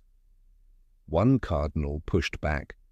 That was not the same as ordination today. But another, whose name was redacted in the version I read, wrote, "If a truth must be hidden because our current structure cannot contain it, then the fault is not in the truth." That sentence made me sit in silence for a long time. The Vatican archives did not erase these women, but it has never placed them in the light. They remain like slanted footnotes in the margins of history, not loud enough to echo from pulpits, but strong enough to withstand the winds of time. And as I closed that wooden box, I understood the Church was not built only of stone and men. It was built with the hands of women who laundered vestments, copied sacred texts, raised believers, and in silence carried the flame of faith through its darkest centuries. The Vatican is often seen as a moral haven, a symbol of faith and forgiveness. But the truth is, wherever there are humans, there are mistakes. And within the ancient stone walls surrounding St. Peter's Square, those mistakes don't always come from the outside. Sometimes they come from within. In a section of the Vatican archives marked Delicta Reservata, reserved crimes, I began exploring a series of case files sealed away for decades. There was nothing mystical about them. No curses, no dark conspiracies, only paperwork, signatures, and chillingly meticulous transcripts, records of criminal acts committed within the very institution that preaches grace and virtue. One of the earliest files I encountered was a theft in 1969 from the Sacred Relics Repository, the chamber where hundreds of holy artifacts were stored, including saintly bones, martyrs' robes, and handwritten scriptures from early Christianity. According to the report, a young monk assigned to clean the vault secretly took a small box believed to contain relics of St. Lawrence. He didn't try to sell it. Instead, he kept it in his room, claiming he could hear the saint whisper. In dreams, the Vatican held a closed trial. No journalists, no announcements. The verdict: no criminal prosecution, but the monk was laicized and permanently expelled from Vatican territory. A note attached read, "This action stemmed from misdirected faith, not greed." Perhaps that was why mercy prevailed. Another case, far more serious, occurred in 1982, the murder of a teenage boy of Vatican citizenship inside the Vatican gardens, mere meters from the Pope's office. The case file, labelled Caso AG82, revealed the victim was the son of a Vatican Treasury employee. His body was found near the southern wall with evidence of blunt trauma to the head. The prime suspect, a gatekeeper with a history of mental instability. The internal investigation spanned over 400 pages, detailing every step of interrogation and examination. The suspect was described as having lost control due to religious anxiety and psychological isolation. Yet instead of being handed over to Italian authorities, the Vatican dealt with it internally. He was confined to a secluded monastic facility, cut off from the outside world, and never faced public trial. The final line of the report reads, "The peace of the faithful must be preserved more than the curiosity of the crowd." The Vatican operates under its own legal system, based on the Codex Juris Canonici, or canon law. But since the 1929 Lateran Treaty, it has also selectively adopted parts of Italian law, especially in severe criminal cases. Still, jurisdiction remains with Vatican courts, where judges are typically high-ranking clergy or cardinals. In the archives, I came across a list of judges from 1929 to the present, names that appear nowhere in public records, yet wield enormous authority in cases that could shake the Church's moral foundation. Another notable file pertained to suspected money laundering involving the Vatican Bank during 2009-2011. Though touched upon by the press, the documents I saw contained internal account records and transcripts from confidential meetings between bishops and financial advisors. A 2010 report stated plainly there was negligence in monitoring transfers from the Opus account to a bank in Liechtenstein. No formal charges were ever filed, but shortly thereafter the bank's director resigned. No press release, no press conference, just a single note in the minutes of his final meeting. We choose to carry the wound rather than expose it to public carving. One of the most haunting cases, and perhaps the most shrouded in mystery, remains that of Emanuela Orlandi, a 15-year-old girl and Vatican citizen who disappeared in 1983. Her case has persisted for decades, spawning countless theories involving the Italian mafia, political plots, and Vatican cover-ups. Inside the archives, the related file is labelled Riservatissimo, top secret. I was only permitted to see a handful of pages dated 1985, including a memo stating that the Vatican received an anonymous letter claiming Emanuela was alive and being held for political negotiation. There was no official response. One cardinal wrote, "If the claim is false, replying invites chaos. If true, silence is our last hope." And so the Vatican chose silence. For 40 years. The archives is not a courtroom, but it is where the unspoken judgments are kept, not always to conceal, but because, in a place as small and symbolically immense as the Vatican, every sin becomes systemic. Every failing is not just a personal fall, but a crack in the moral foundation shared by millions, and so the Vatican chooses to handle such matters in shadow, quietly, with law, but without light. If the Vatican is a treasury of faith, then art is the golden key that unlocks the deepest layers of the human spirit. The frescoes on the ceiling of the Sistine Chapel, the marble sculptures, the stained glass windows that narrate the scriptures, through image all have become etched in the memory of humankind. But what few realize is this: some works of art, sketches, studies, even completed paintings, have never been seen by the public. They remain in silence, hidden within the vaults of the Vatican. One misty morning, I was led down into a quiet basement tucked behind the Vatican museums, a space never included in any guided tour. Beyond 3 iron doors, I found a small vault called Deposito Pittorico Riservato, the reserved painting repository. Here are housed artworks that have not yet been evaluated, have never been displayed, or have been withheld for being incompatible with current theological direction. No one says this aloud, but what I saw inside will stay with me forever. The first rack I approached held an unpublished sketch by Michelangelo, a charcoal figure drawn on darkened paper, reaching out in pain and longing. It resembled the creation of Adam in the Sistine Chapel. But instead of receiving light from God, the figure was surrounded by darkness. A handwritten note beneath the drawing read, "Non è destinato alla cappella, troppo umano." Not intended for the chapel, too human. I wondered, what made a Michelangelo drawing unworthy of the Vatican's walls? Perhaps it expressed something theology fears to face, that humanity is not only a creature to be redeemed, but also one abandoned to despair, not always reaching toward the light. On another shelf were 2 oil paintings signed by Raphael Sanzio, though his signature had been faded over in grey ink. An accompanying study noted that the style of these works was too worldly for the rest of his known body.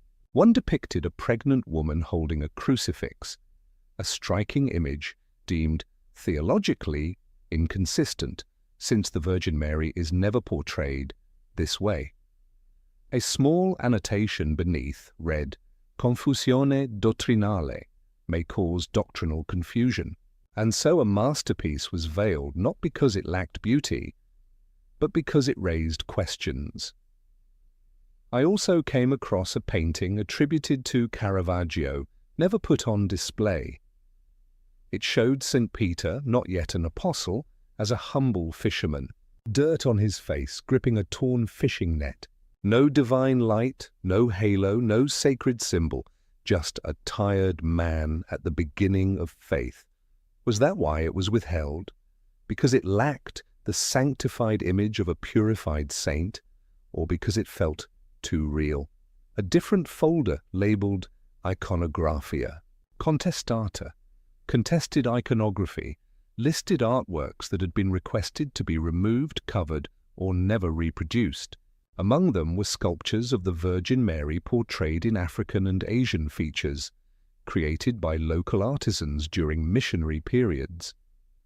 A 1911 Vatican Cultural Council memo noted, "Diversity is part of divine creation, but uniformity is necessary to preserve sanctity."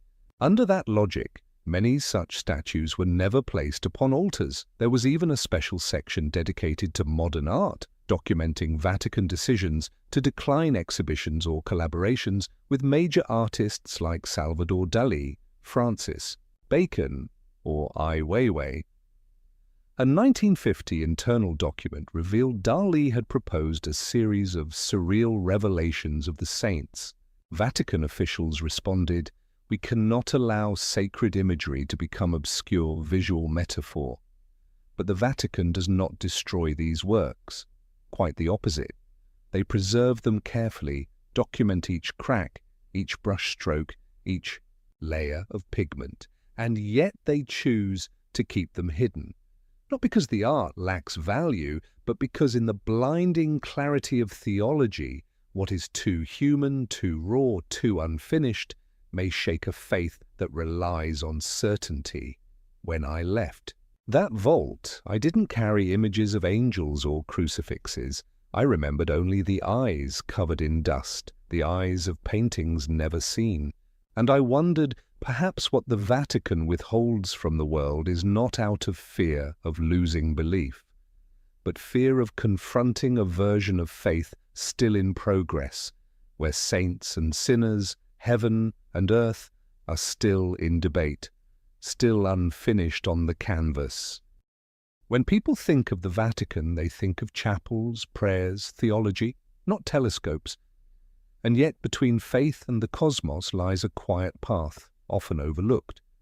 The Vatican is home to one of the oldest astronomical research institutions in the world. And within its archives, what's preserved is not just star charts, but a long, intimate history of tension and harmony between heaven and earth, between belief and intellect.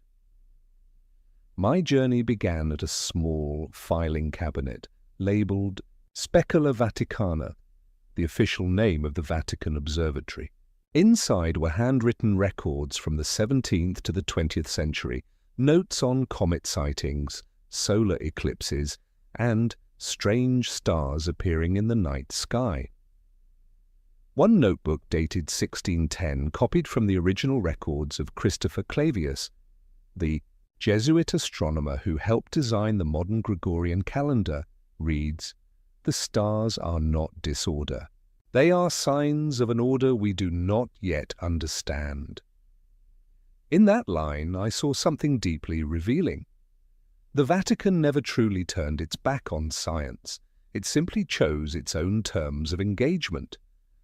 Another cabinet held documents not of condemnation, but of internal scientific debate regarding the Galileo affair. I found a 36-page report from 1616, written by a group of clerics trained in mathematics and astronomy, seeking to argue that a stationary Earth was natural and in harmony with Scripture. Yet in a margin note, a young priest quietly asked, "Should we not question why Scripture is silent on centrifugal force?" The question was never raised in court, but it was kept. As if the Vatican knew not all doubts are heresy, then I found a document never publicly released, a handwritten draft by Pope Benedict XIV, dated 1741, calling for the rehabilitation of Galileo's name. It was never officially published, yet the Vatican kept it, perhaps because some acts of redemption don't require proclamations, only a reader in silence. By the 20th century, the Vatican's files grew to include international scientific collaboration. A folder from 1935 recorded the Vatican's sponsorship of an expedition to Africa to observe a total solar eclipse. In a letter back to Rome, the expedition leader wrote, "Faith does not prevent us from measuring darkness. It is because we believe in divine order that we dare to quantify the vanishing of light." Another document from 1981 described a private symposium in the Vatican between theologians and quantum physicists. One Swiss professor presented the multiverse hypothesis. The reaction was not rejection. The minutes noted, if God is infinite, the universe need not be singular. A rare statement, but a sign that the Vatican had quietly evolved. No longer a guardian of fixed truths, but a house in dialogue with the ever-widening edges of understanding. I even found correspondence between the Vatican and NASA, particularly around the time humanity prepared to set foot on the moon. A handwritten letter from the Holy See to President Kennedy, dated 1962, read, "We pray for those who dare to leave Adam's sky to witness the Creator's work from without." When Apollo 11 succeeded, the Vatican did not hold public celebrations, but in Pope Paul VI's private journal, one line was recorded, "Today man does not merely gaze upon the heavens, he has touched them." To my astonishment, I also found a copy of a letter from Stephen Hawking to the Pontifical Academy of Sciences, dated 1990. In it he questioned whether God was even necessary in cosmological origins. The Vatican didn't rebut. A theologian wrote in a confidential note, "If God must hide in the gaps of equations, then he is not truly eternal." That admission, never made public, said more to me than 1,000 sermons. Faith, when genuine, does not fear challenge. Today, the Vatican Observatory still operates quietly from Castel Gandolfo. They make no loud declarations. They do not argue with modern science. But in their archives I saw something even more profound. A faith that does not extinguish reason, but constantly dares it to its furthest boundary, so that when the last starlight fades, something immeasurable may still remain. One late afternoon, as sunlight from the dome of St. Peter's Basilica slanted into the lowest levels of the Vatican archives, I opened a drawer marked Res Diplomaticae ex Oriente et Borea. Diplomatic records from the East and the North. Inside were not treaties of the European kind, not pacts with Catholic kingdoms, but a series of letters, messages, and transcripts of contact between the Vatican and vast empires that did not share the Christian faith, where belief did not align. But power still demanded dialogue. I began with a dossier from the 16th century detailing the early exchanges between the Vatican and the Ottoman Empire. A letter dated 1584, sent by Sultan Murad III to Pope Gregory X, was written in Ottomani, Turkish, accompanied by a Latin translation. In it, the Sultan addressed the Pope as leader of the believers in the triune God and proposed a commercial pact to ensure mutual respect for sacred territories. The Vatican's reply did not reject the proposal. When peace opens the path to prayer, there is no need for the sword of faith. A strange tone, cautious, yet yearning for a shared order between two civilizations, long portrayed as irreconcilable. In another folder from 1713, I found the transcript of a secret meeting between a Vatican envoy and representatives of the Qing dynasty held in Macau. It recorded the Holy See's concern over Emperor Kangxi's decree banning Christianity following the rights controversy. The internal note read, "The court does not reject faith, but rejects the denial of Chinese rights. We may withdraw the decree if it does not harm sacred doctrine."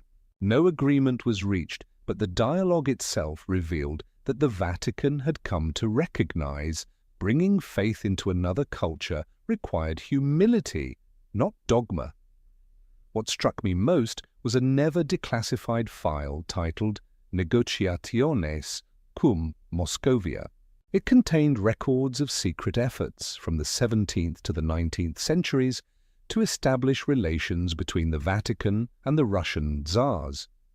In a memo from 1860, the Vatican noted that the Russian Orthodox Church had become the arm of imperial authority, and that without dialogue, reconciliation between the churches would remain impossible.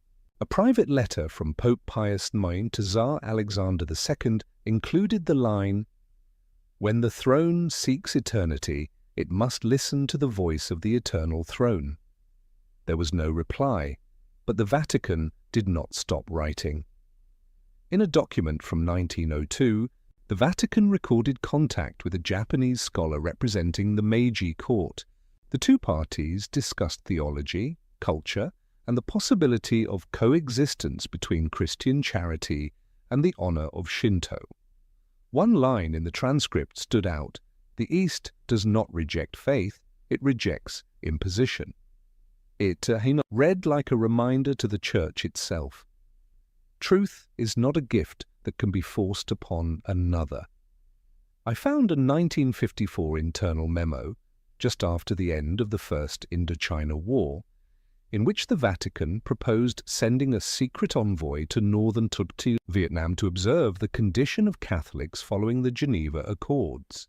There was no official order, no public document, but in the file the envoy's handwritten note read, "I saw priests celebrating Mass in silence, vestments hidden under civilian clothes. Faith here makes no noise, but it has never died." The report was never published. One of the most moving files was a compilation titled Via Pacis, The Path of Peace, containing the full correspondence between the Vatican and the United Nations from the end of World War II to the present. In a 1965 note, when the Vatican became a permanent observer, a cardinal wrote, "The Church has no army, no vote, but it may still whisper into the conscience of the world." That line remains true, though today the world hears those whispers less clearly than before. None of these records boast of influence. On the contrary, they show a Vatican often in the weaker position, the one initiating contact, the one seeking common ground, the one striving to understand its interlocutor. In the shadows of geopolitical power, the Vatican was never a superpower, but it held another weapon: time. The Vatican knows how to wait. And when it waits long enough, dynasties collapse, revolutions burn out, and the Holy See continues to write letters, preserving even the replies that were never sent. When people hear the word miracle, they often picture radiant light, weeping statues, or celestial hymns echoing from the heavens. But when I first stepped into the section labeled Supernaturalis Recensio, Review of Supernatural Phenomena, I saw no light, smelled no incense, heard no sacred sound. I saw documents, thousands of pages of reports, black and white photographs, audio recordings, medical transcripts, and long columns of clinical analysis, all filed meticulously, like a crime scene investigation room. The first file I opened concerned the famous event of Fatima, the apparitions of the Virgin Mary in Portugal in 1917, still remembered as a miracle. But what the Vatican preserved most carefully was not the content of the visions, but the process of verification. A memorandum dated October 26, 1930, sent by the Archbishop of Leiria to the Holy See, noted, "We interviewed more than 60 witnesses, photographed the sun during the foretold times, yet detected no optical distortion in the cameras. However, descriptions by the locals were remarkably consistent regarding the movement of light." The Vatican did not deny it, but neither did it proclaim a miracle. Instead, it recorded, "By theological and pastoral criteria, the event is acceptable for devotion, but not binding for belief." That same conclusion appears repeatedly across the archive's records of apparitions, never a denial, but always a careful distance. Another case was that of Lourdes, France in 1858, where the young Bernadette Soubirous claimed to see the Virgin Mary multiple times in a grotto. The Vatican's file preserved detailed transcripts of every interrogation, from local doctors to senior clergy. One line in the document read, "The girl displays no signs of hallucination, yet the figure she describes does not match doctrinal conceptions of the Virgin at the time." Eventually, the Church did not validate the visions directly, but rather the inexplicable recoveries from illness that followed pilgrimages to Lourdes, and the Vatican never rushed. In another file, I read about the 1973 apparitions in Akita, Japan, which were not officially recognized by the Holy See until over 20 years of investigation had passed. Doctors, psychologists, theologians were dispatched, and each step was accompanied by internal reports. One particularly telling note read, "The weeping statue of the Virgin is chemically verifiable, but scientifically inexplicable." This does not make it a miracle, it makes it worthy of monitoring. Then I found a striking registry called Causae Rejectae, rejected cases.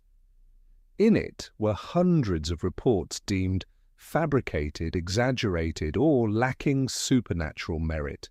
There were photographs of statues dripping water due to plumbing leaks, audio recordings traced to human manipulation, witnesses who later retracted their claims. In one Latin American case, the supposed visionary confessed to having been paid by a pilgrimage group. The Vatican report simply stated, "Secular motivation, file closed." Another part of the archive held cases of unexplained healings. The Vatican maintains an independent medical panel called Consulta Medica, which evaluates every supposed miraculous recovery. One file from 2002 described a Parkinson's patient who fully recovered after praying to Blessed John Paul II. The attending physician confirmed it. Still, the Vatican noted 5 additional years of observation required to rule out natural remission. No haste, no sentimentality, just a process as rigorous as any clinical trial. One small file I stumbled upon bore the name Aurora Messina, a 17-year-old girl in Italy who in 1966 claimed to receive nightly divine prophecies during full moons. Crowds gathered at her home, but internal Vatican notes stated, after 7 months of observation, no objective evidence was found. The divine voice in her room was ultimately traced to a hidden speaker installed under her bed by her brother, who later confessed he only wanted to protect the faith of the villagers. The case was sealed with a red stamp. Deception for notoriety. But perhaps the most haunting file was one without a date, titled Lux Inter Cecos, Light Among the Blind. It contained a testimony by an elderly priest living in a mountain monastery in Switzerland. He claimed to have seen a glowing child in the snow one night, but when he approached, it vanished. He did not ask for recognition. He simply asked the Holy See to record his account, so that if anyone else ever sees it, they will not think themselves mad. The Vatican neither rejected nor affirmed it. One line from the examiner's note read, "Silence is the only way to preserve the sacred." The Vatican does not chase wonders. It observes, it doubts, it measures every tear from a statue, every unexplained light, every whispered prayer in the fields. And in that silence, it chooses to preserve what it does not yet understand, not to display, but to remind itself that if God truly reveals himself, he will not need trumpet blasts or headlines. He will arrive in moments no one expects and no one hears, except for those patient enough to wait, as the Vatican has done for centuries. I never meant to seek out the prophecy of St. Malachy. For many within the Vatican, that name evokes more discomfort than reverence. Yet one day, while I was researching documents related to early 17th century councils, I stumbled upon a thin file tucked inside an unrelated dossier. Its cover was marked simply De Prophetia Malachiae, unpublished version. Inside was a handwritten copy dated 1595. The same year the prophecy was first printed in Rome by Father Arnold de Wyon in his work Lignum Vitae. The reason the Vatican preserved this manuscript was not out of belief, but to monitor how it spread. A margin note by Cardinal Baronius read, "The people are enamored with this prophecy as if it were a fifth gospel, but faith built upon fear is not faith." The prophecy of St. Malachy is said to have been written by the Irish Archbishop Malachy O'Morgair during a pilgrimage to Rome in 1139. In it, he listed 112 Latin mottos, each meant to correspond to a future pope, from Celestine II up to the very last, who, it is said, would witness the fall of the Holy City and the Day of Judgment. In the Vatican archives, I found an internal table, never made public, mapping each prophetic phrase to an actual pontiff. Some were eerily accurate. Lumen in Caelo, light in the sky, was linked to Pope Leo III, whose coat of arms bore a radiant star. Pastor Angelicus, the angelic shepherd, fit Pius X, revered for his spiritual life. But the further down the list, the weaker the connections. Ultimately, a Vatican memo from 1978 concluded, "This is the effect of reading backward. People assign meaning to what has already passed, not what is to come." Still, what prevented the Vatican from outright denouncing the prophecy was the final line. In Persecution Extrema SRA, sedebit Petrus Romanus. In the final persecution of the Holy Roman Church, Peter the Roman shall sit upon the throne, and then the city of 7 hills shall be destroyed, and the dreadful judge will judge his people. Then came 2013. Pope Benedict XVI resigned. The first papal abdication in 6 centuries. His successor, Jorge Mario Bergoglio, who took the name Francis, born in Buenos Aires but of Italian descent, Roman blood.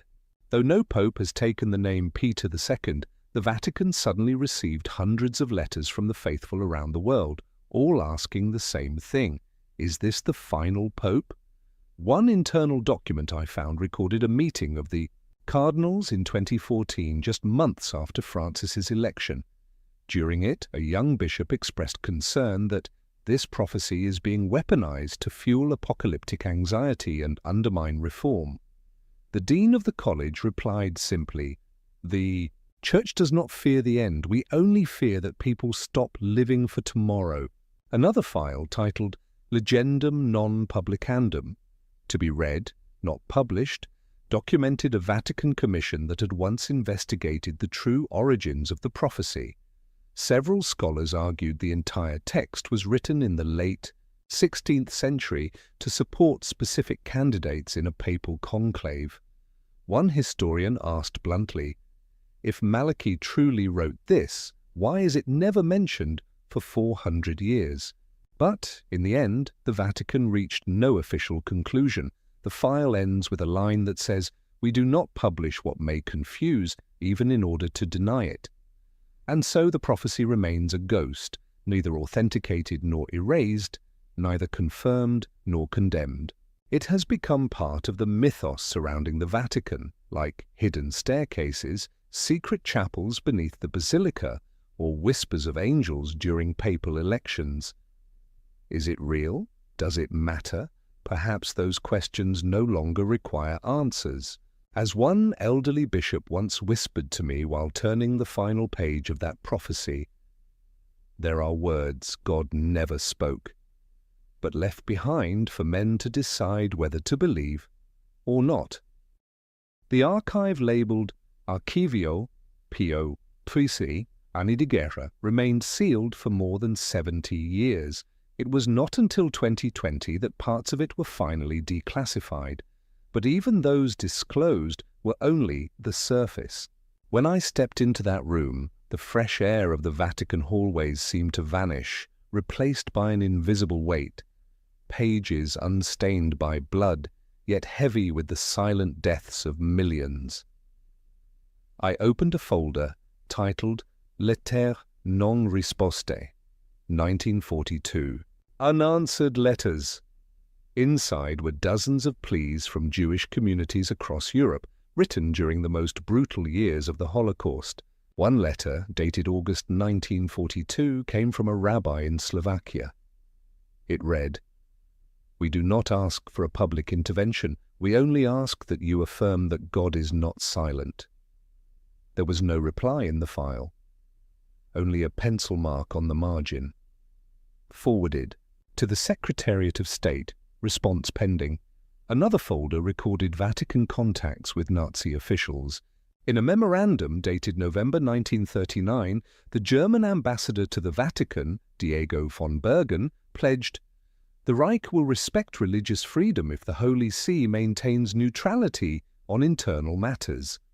Cardinal Maglione, then Secretary of State, replied, "We do not intervene in politics, but we will speak if innocent life is threatened."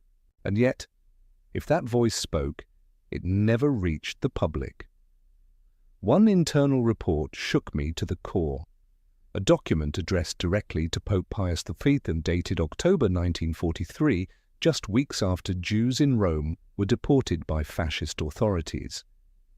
It stated, nearly 1,000 Jews were taken from the city on October 16th. The train departed from Tiburtina station, destination unknown. The report was signed by a Jesuit priest from a local parish. There was no directive attached. But on the following page, in faint, trembling handwriting, someone had written, "Could not prevent. Prayer is the last recourse." I found no handwritten orders from Pius XIII commanding silence, but I found absence in speeches, messages, public declarations throughout the period when Jews were being slaughtered en masse. A folder titled Discorsi Mancanti, Missing Speeches, contained drafts of 3 addresses that were never delivered. One of them, dated December 24, 1942, bore the title Sicut Stellae in Nocte, like stars in the night. In it was the line, "We grieve for the millions of innocents destroyed, whether for their race, their faith, or their language." But that message was never read aloud. A note beside it read, "Would endanger German parishes must wait." But the waiting never ended. Still, the Vatican did not remain entirely silent behind closed doors. I read hundreds of records documenting secret efforts to save Jews, especially through monasteries, churches, and religious institutions across Italy, France, and Poland. A 1944 file noted, "Santa Brigida Convent has hidden over 200 Jews disguised as pilgrims. The abbot accepts personal responsibility if discovered." There were dozens more such cases, yet no public statement from the Holy See confirmed or protected these actions, because a single word could have dragged hundreds out into the light and to their deaths. A letter from Bishop Angelo Rota in Budapest, dated 1944, read, "If we speak, they will kill more. If we remain silent, our conscience will die." There was no recorded reply. But in a private memo I found a handwritten line, unsigned, "To choose between voice and life, no one is holy enough to choose rightly." After the war, a file labelled Difese e Silenzi, Defences and Silences, contained transcripts of internal meetings preparing for the coming wave of criticism. One cardinal suggested a public statement that the Holy See had quietly saved lives during the Nazi reign. The proposal was rejected. Instead, the Vatican chose continued silence and let the world debate. One final note read, "We do not speak. History will find the words, and history has never stopped searching. Some say Pope Pius V lacked courage, others say he did all he could within the limits of his office and time, but what I saw in the archives was not a judgment. It was the fractured record of a moment when moral clarity was pushed to its limits. There were no heroic proclamations, no apologies, only the lingering truth of a cold reality.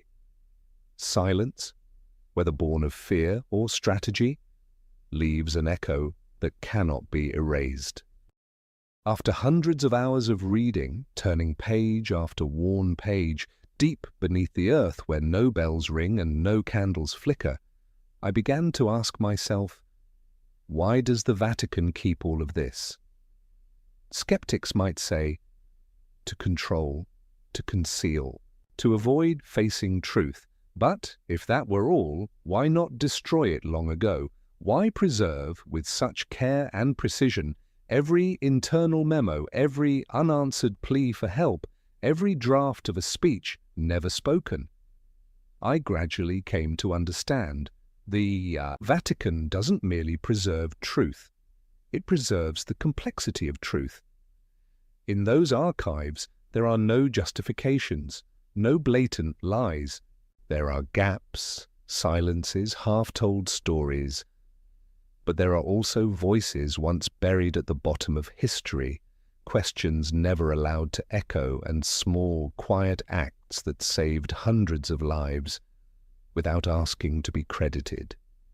The Vatican knows, better than anyone, a truth spoken at the wrong time can become a weapon, and so they choose to hold it, not to manipulate, but to wait. They do not rush to open every door at once. They believe each generation should only know what it is ready to understand. And that, difficult as it may be, is also a form of responsibility. I still remember the room at the far end of the Western Hall, a small chamber behind an old wooden door inscribed with the Latin words Veritas temporis est. Truth belongs to time. Inside, there were no files, only a wooden desk and a blank book. The elderly archivist whispered to me, "This is where no more questions are asked. Only listening remains." I sat there, not to write, but to reread in silence every chapter I had encountered.